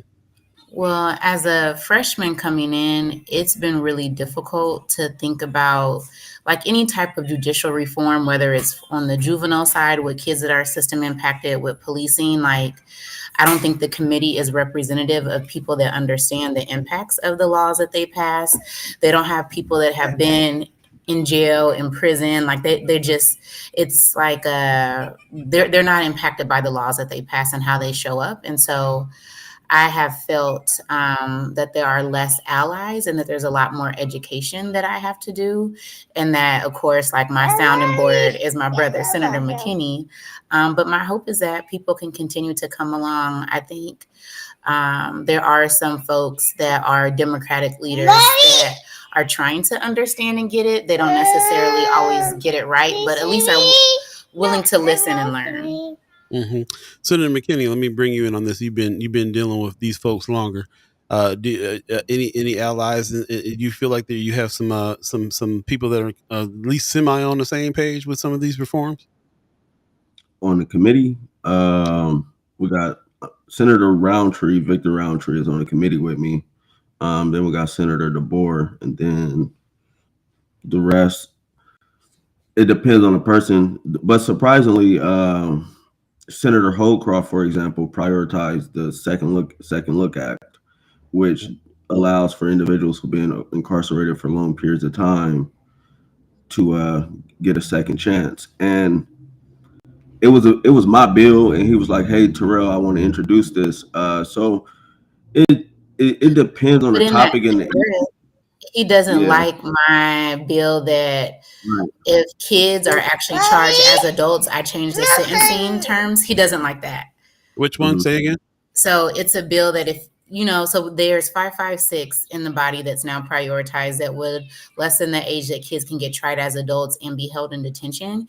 And so I said, well, if you're going to try our children as adults, then we need to change the parameters of the sentencing. So it's not a de facto life sentence. He doesn't like that bill. But his bill that he took from Senator McKinney is an extension of that, because these are folks that have been given a life sentence or a long time as juveniles or younger people. And then he wants to give them a second chance because you know that folks can be rehabilitated and there should be some reform. So why don't you like my sentencing bill, but that one, so I think it's that the economy is the issue.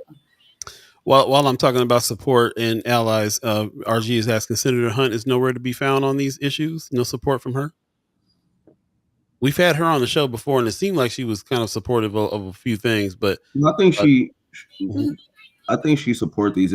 She just ain't on the committee, so she ain't directly, involved in those conversations. I think if something came to the floor, she would vote for it. I wouldn't say she's not supportive. The issue is the committees and get them out of committees. Everybody's not on the committee.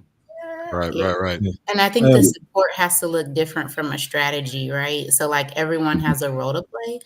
As more progressive Democratic leaders have a minority voice, especially now in the body. So like support can look very different. She's on education and is really supportive of a bill that I brought and trying to help me work that committee. So I think it just looks different depending on what the issue is and where people are. Got it. Yeah. Sounds like Senator Spivey, you're really kind of navigating a little bit on being able to work with the other legislators and understanding the game a lot. Also, Mama God in the chat along the same lines is asking a brief check-in on how you're navigating in new role. How do you feel like you're doing there? Is it coming easy to you? Hey, Mama, how are you? I still be seeing my sign up when I pass your house. It's difficult. I knew coming in it was going to be hard because I lobbied, but it's still not the same of being on the other side. And I say all the time, I am so thankful for Senator McKinney and Roundtree as like other Black people in the body. Like I feel like I can talk to them without a filter. all the time, like constantly. They get it. There's not a lot of explanation. Then there are other people that I can say like, hey, how are you navigating this, or that have stuck up for me. But it's really hard. And I think that's why you don't see more of us in the space, because of what we have to navigate and what it looks like.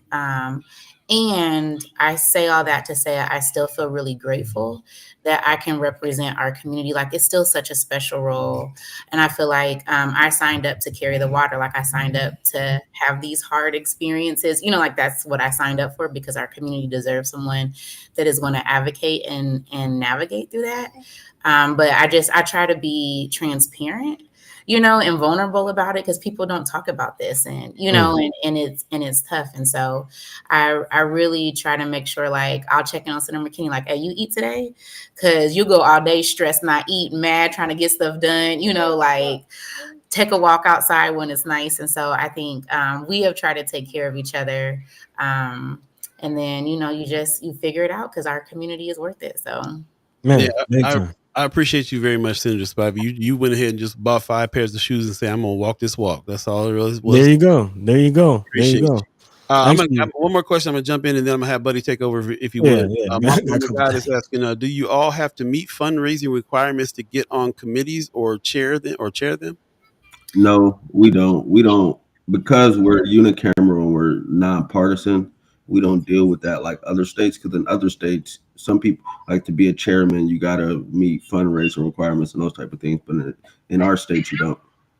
Yeah, it's a process called Committee on Committees at the top of the cycle. So, like, I was on committees for our caucus. We caucus by congressional districts, so there's 3, and both Senator McKinney and I are in CD2. And so there's a process of people, like, fill out a form of what committees you want, and then representatives from each caucus come together for a committee on committees, and it's like a negotiation to try to get people where they are.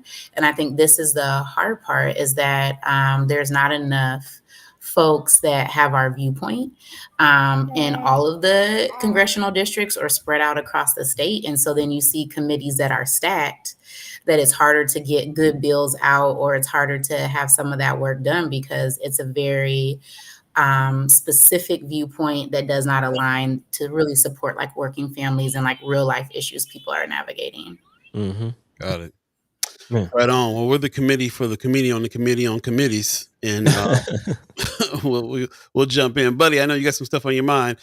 Just let people know it's 8:37 right now. If you believe in the concept of time, we're in the Senator Cypher right now with Senator Ashlei Spivey and Senator Terrell McKinney, who have graciously taken their day off to come on the show and talk to us. Yeah. Appreciate you guys. Yep. Buddy, what you thinking?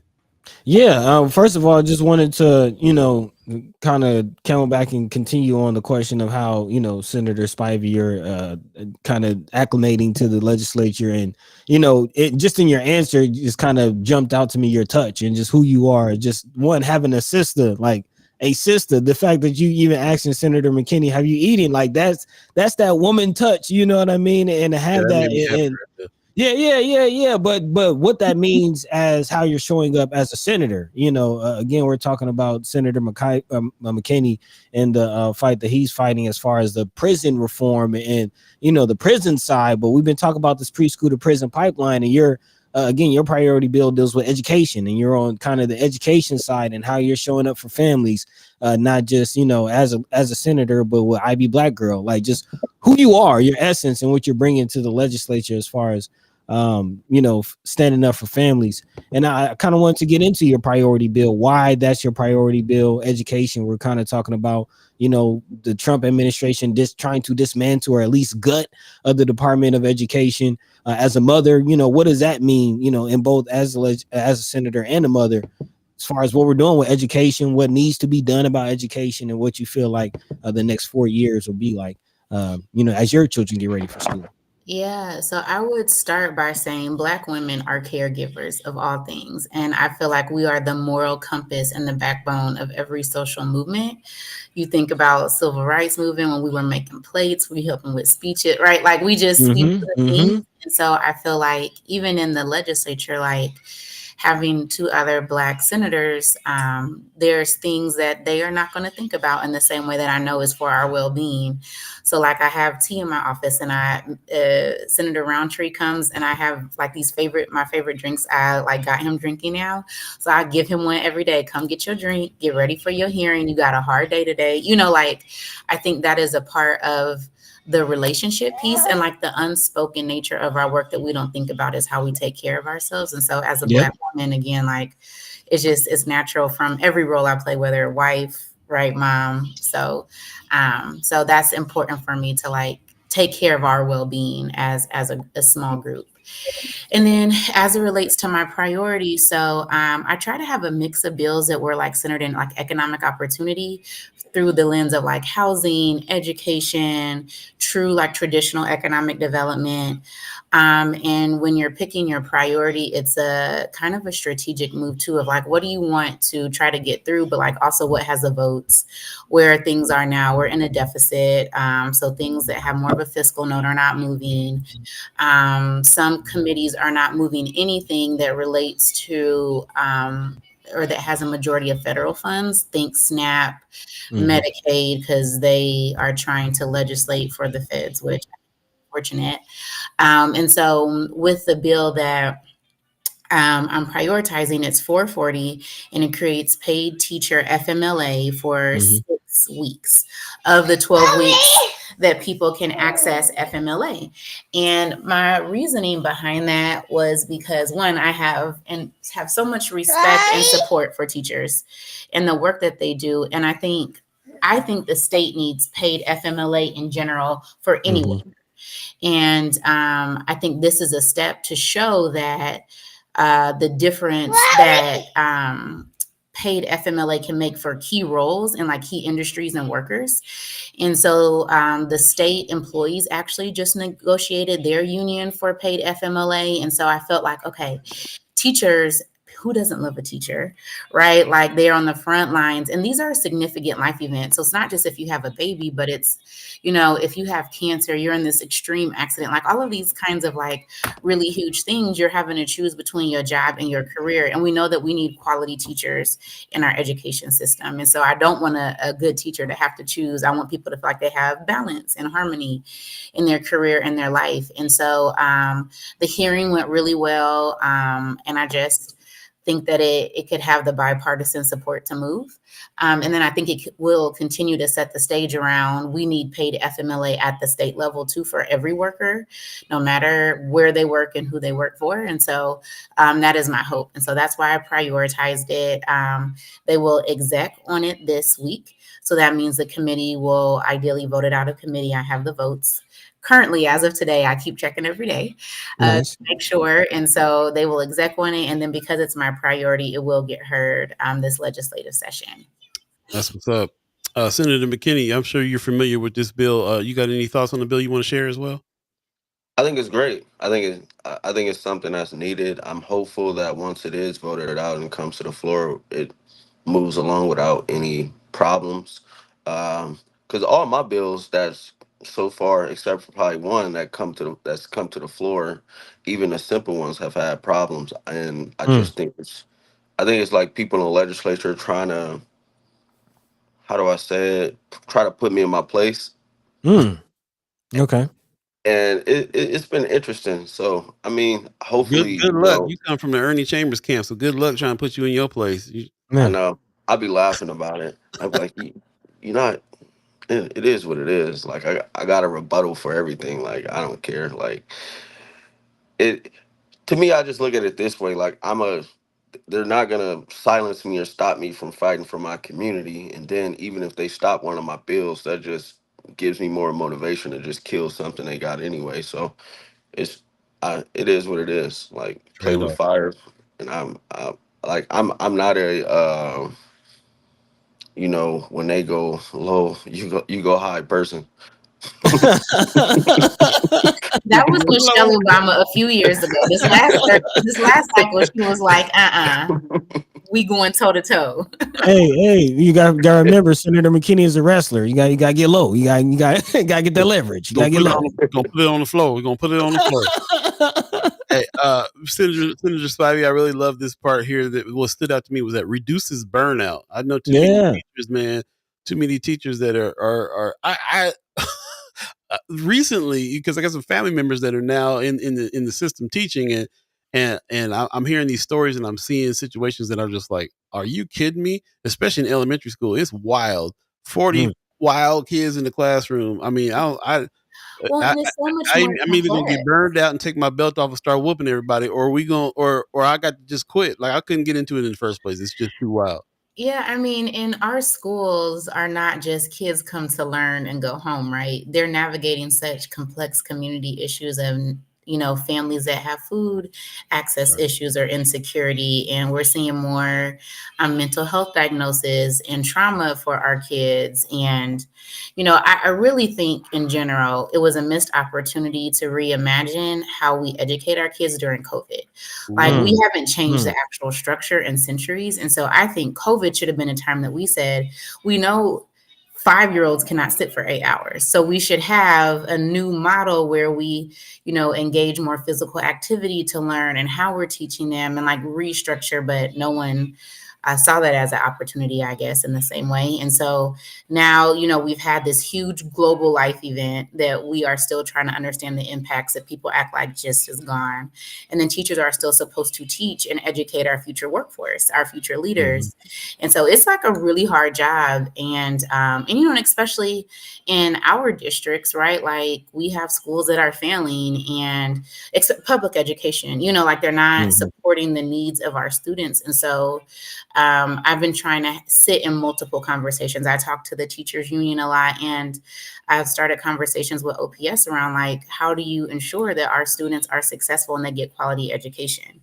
Like, because I do believe in public education and that education can be an equalizer for people's economic trajectory. And so I think there's a lot more to do around education in general. And this specific focus is like trying to, again, retain those good quality teachers, folks that are committed to the field to not burn out, because we know that that's a thing no matter what industry you're in, like you get tired, you don't have time off. I think some of the teachers, depending on the district, only get like 10 days of PTO and like 8 sick days. Like what?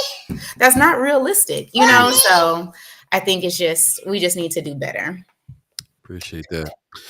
8:47 right now. If you believe in the concept of time, we appreciate you guys taking your time today. You kind of got the whole hour. You can dip out anytime you need to. I know that you guys are on schedules too.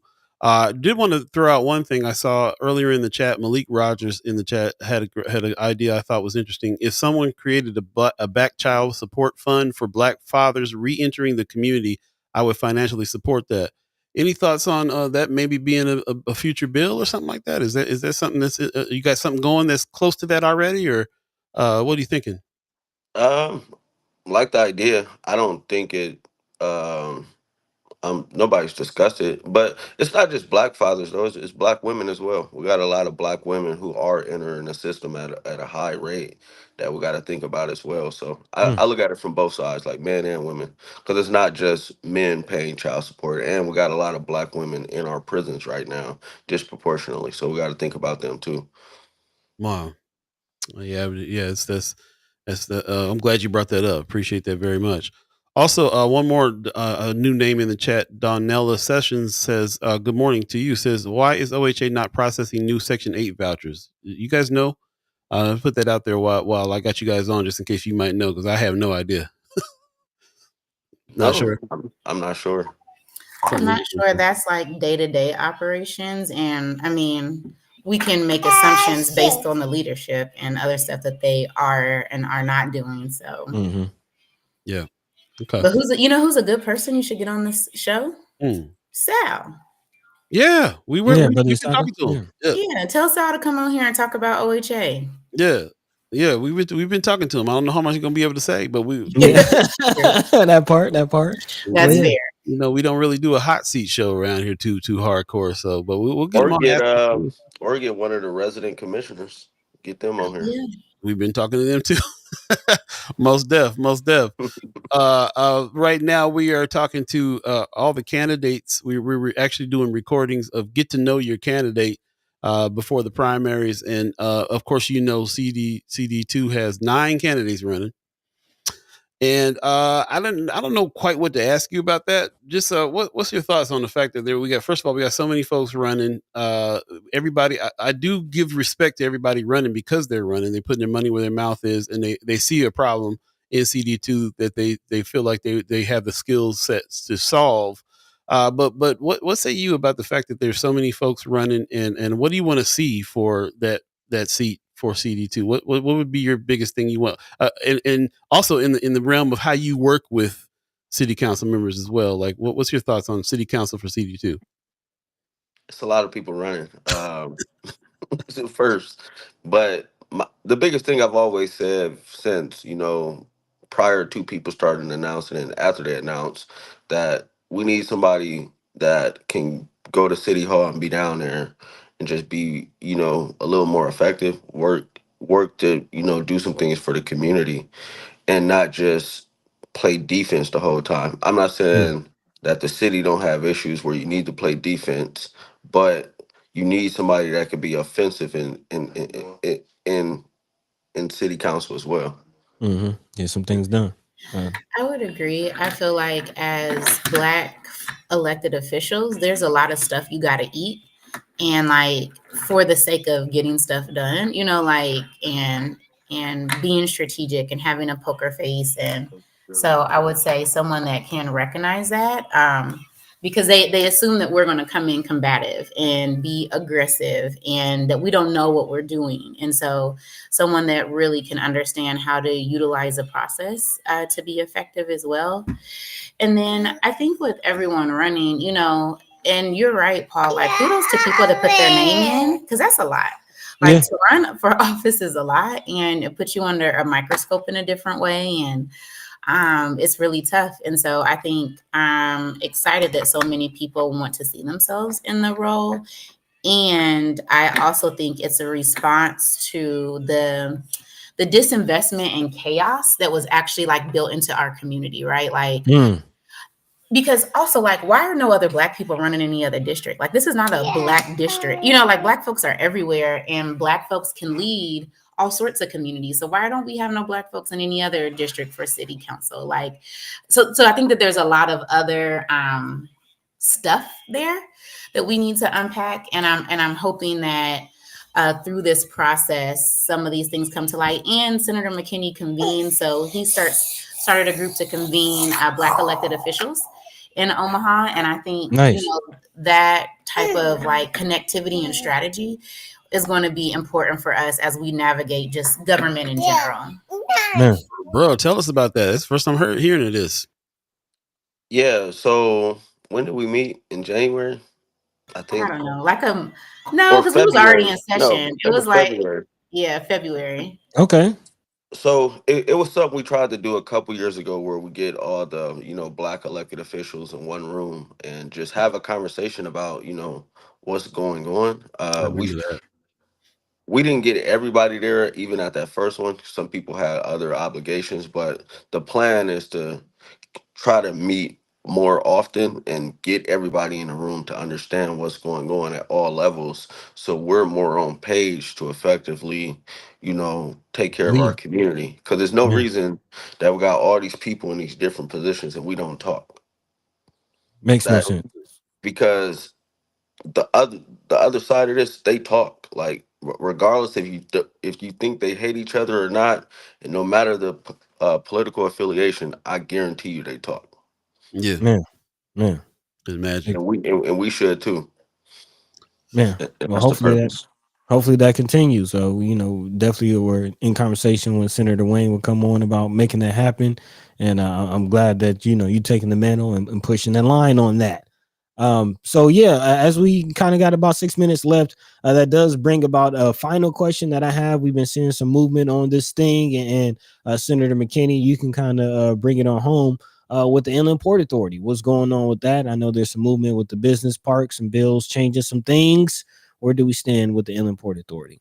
So there's LB-290, and the purpose of LB-290 is take off a 2-mile restriction for the airport business park. And the purpose of the bill, honestly, is to give the board and the grantees the ability to look at another option outside of like the two that were originally slated. And the reason is one, biggest one is the talk of like displacement of people, and like that's something that people are opposed to. I've been opposed to.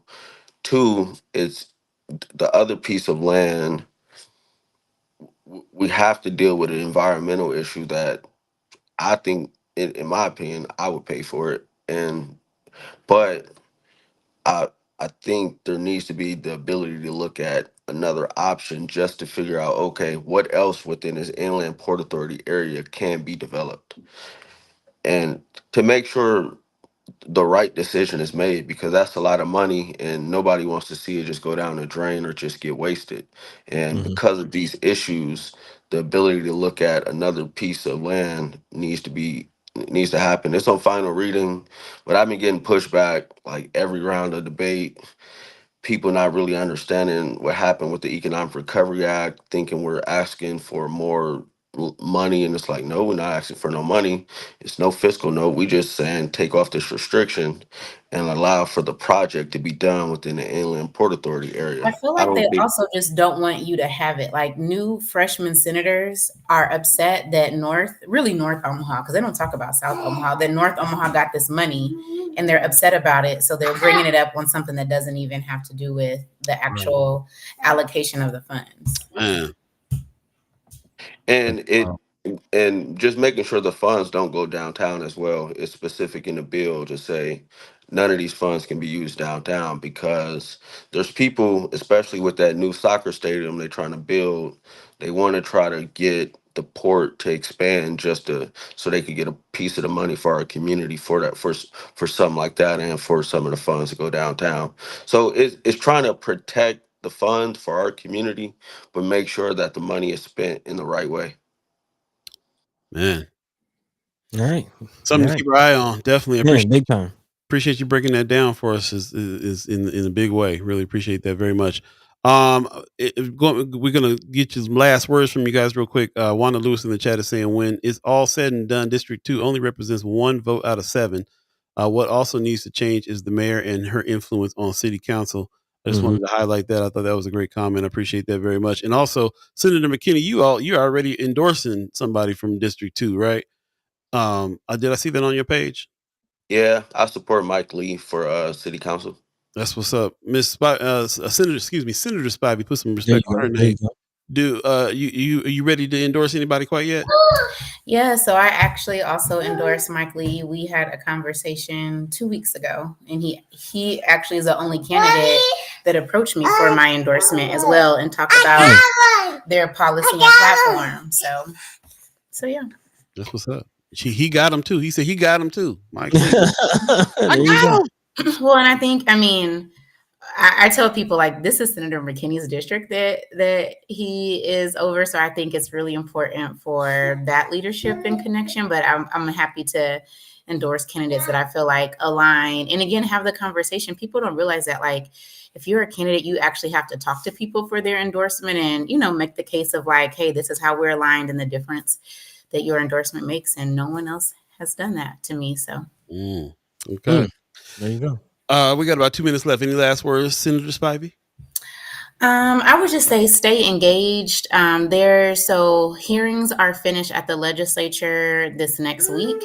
And so that means we move to floor debate. And there are some really terrible things that are prioritized and that will be heard. And so we're going to need everyone's voice. So being able to email all senators, folks coming down to Lincoln and pulling senators off the floor, it's just, again, going to take all of us. And so follow our social medias pages to get updates, or other community organizations that do advocacy work like Appleseed or One Omaha. You have ACLU, Ivy Black Girl. Look and see what people are talking about, because again, I think we can only do so much as colleagues, but the people that are supposed to be represented, hearing your voice, I do think creates more impact and influence. So that's it. Appreciate you coming on. How about you, Senator McKinney? Any last words? Just stay engaged. Like for example, tonight I'm having a town hall with Sherman Wells and Clarice Dombeck to discuss police reform at the central gathering place at 6 p.m. So I think it's an important conversation to have and to continue.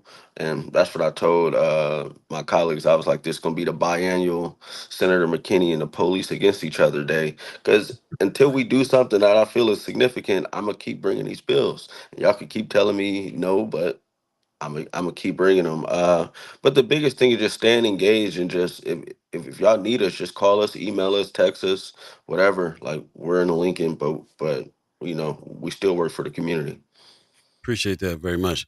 Mama God is asking a hot seat question real quick before we go. He worked with your campaign, talking about Mike Lee. Does that influence your endorsement? So I think it made it harder for him, actually. So people assumed that I was going to endorse him, and I didn't.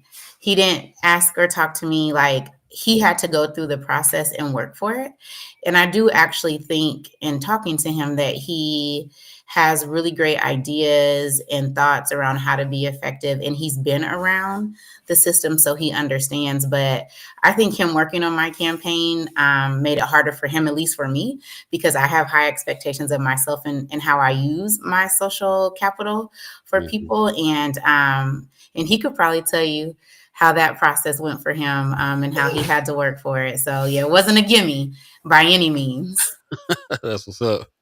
Well, I appreciate that. I appreciate you guys coming on today in your comments. I'm sorry, I was going to get this police reform at the front of the show and endorse and try to get people there. I'm glad you brought it up because you reminded me. I apologize for not doing it earlier, but yes, I would absolutely encourage everybody to go check out this meeting later on tonight, 6:00 at the Essential Gathering Place, Police Reform Town Hall. Go speak to Senator McKinney yourself. I see a lot of people in the chat that have some suggestions and has been chiming up on some stuff.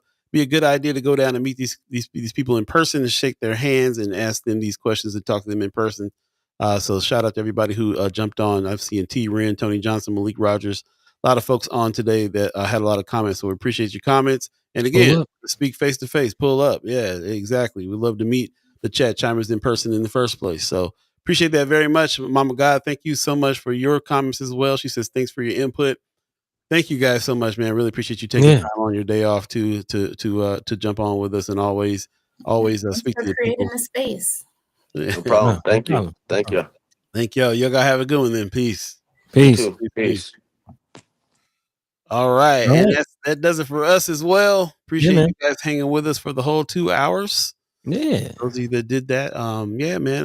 I'm so happy that we got a little breath and a little room to speak a little bit with the senators and have them kind of expound on some stuff instead of try to cram them in that 15 minutes that we was doing on the first hour. Yeah. It's not enough room. You see, we need that whole hour, and but I think we got a good grasp on the important points and parts, and as Senator Ashlei Spivey said, let's stay engaged, let's get active. Time for some action. Time for some action. Look at RG, man. We give you a inch, and you still want to go 3. RG3, bro. Nah, man, you ain't getting no 3 hours. Pop says, great 2 hours. Thank you. And see you all on Wednesday. Appreciate you. Hey, you want an extra hour? Come through on Wednesday. Mike Lee is actually in the chat. He says, no lies told was hard, but very important. That's what's up. Okay. Very cool. Very cool. We got special guests coming in on Wednesday and on Friday as well. So, pretty much every show until the November. What is it? Why am I saying November? April 1st. April 1st, yeah. November. Man, need some drunk shit. I'm trying to get through the summer already. Yeah, man. The April 1st primaries is coming up, so definitely get ready. Definitely go check out our page on YouTube so you can kind of see that. Mama got asked about some other people from District 2 that we got coming up in the next day, or probably today or tomorrow. Yep. We got a few more that's going to be put up there so you can kind of meet the candidates and get to know who you need to get to know and understand where they're coming from so you can make a decision on April 1st. Definitely appreciate that very much that you guys are paying attention to that. And thanks for the feedback. Yeah, man. Everybody's saying it's professionally done and sounding good and looking good. And I appreciate that. So yeah, we trying to branch out there. We figured that it would be better if we can go one-on-one with these folks and talk to them. They'll also be connected to the voter guys at Flatwater Free Press. Shout out to Flatwater Free Press for that. And also Civic Nebraska or League of Women's Voters. League of Women's Voters has a guide. I'm not sure if we're going to attach those to there, but I'm We'll put it in Friends of First Sky Omaha. Civic Nebraska. Thank you. Yeah, we'll put it in Friends of First Sky Omaha so you can check it out. But definitely check it out and spend some time with those candidates. Get to know so you can make an informed decision. And I appreciate all the compliments on that as well. Yeah. With that, we're gonna go ahead and get out of here, buddy. You got some words for the people? Yeah. Again, check it out. More and more clips coming, as Paul said. Don't be a fool. April 1st, make an informed decision. Make the best vote that you can. And also, catch the same time, same place. Wednesday, Friday, Monday is going down. Also, make sure you're signed up for the weekly rap newsletter. Subscribe to the YouTube. We got some things going on, man. So stay locked in. We appreciate the support, appreciate the love. And without further ado, man, until next time, y'all take care of yourselves. Paul B. Let's get up out of here. Yeah, man. Thanks to the Omaha Tribe elders for allowing us to be on this land and speak while we're here. Thanks to our elders for allowing us to speak before you. And thanks to you, the Chat Chimers, allowing us to speak with you. Can't wait to meet you. This is coming up. Summertime's coming up. We're going to do some face-to-face with the Chat Chimers. Face-to-face. Kicking back. Chat Chimers kickback. Information coming soon. Get ready for that. Also get ready for the new content creators camp that's coming up this summer as well. So we got some activities and some face-to-face activities we can do, living alive with one another, like I like to say. And that's coming soon. So stay tuned for that. Appreciate y'all very much. And we will see you. What is today? We will see you Wednesday. Yeah. Really quickly too. Mama God said, looked like you had big money production staff. Yeah, that was us. That was us. Tap in. Yeah. If anybody needs production, holla at us. That's what they call us. They call us Big Money Productions. There you go. Dollar bills, y'all. Yeah, hit us up, firstguyomaha@gmail.com for your video and production and imaging needs. We are definitely branching out into that so we can keep this thing going. There you go. Speaking of which, shout out to everybody who is also a member of the channel as well. The $10 people, $25 people, the $50 people. Thank you very much. All of this is what helps us keep this going and expand. And it's because of you. So thank you. If you appreciate what we do, please go to firstguyomaha.com, hit the join button, and become a member or a sponsor of the channel as well. And hit us up with the merch, man. That's another way to really support us and also support some of these causes that we're behind. The Underwood Tenants Group gets a part of the proceeds from the Public Housing Fight the Tower shirt and also from the OG First Sky tee that is that actually was dwindling down as far as the as far as those are concerned. So definitely hit us up on firstguyomaha.com, hit the store button and jump in and get some of these things for a great cause as well, which includes us doing this show. And it also includes helping some of these tenants and fight for their rights in a big way. So thank you again. We'll see you Wednesday. Peace. By the way, Vanglorious, this is protected by the red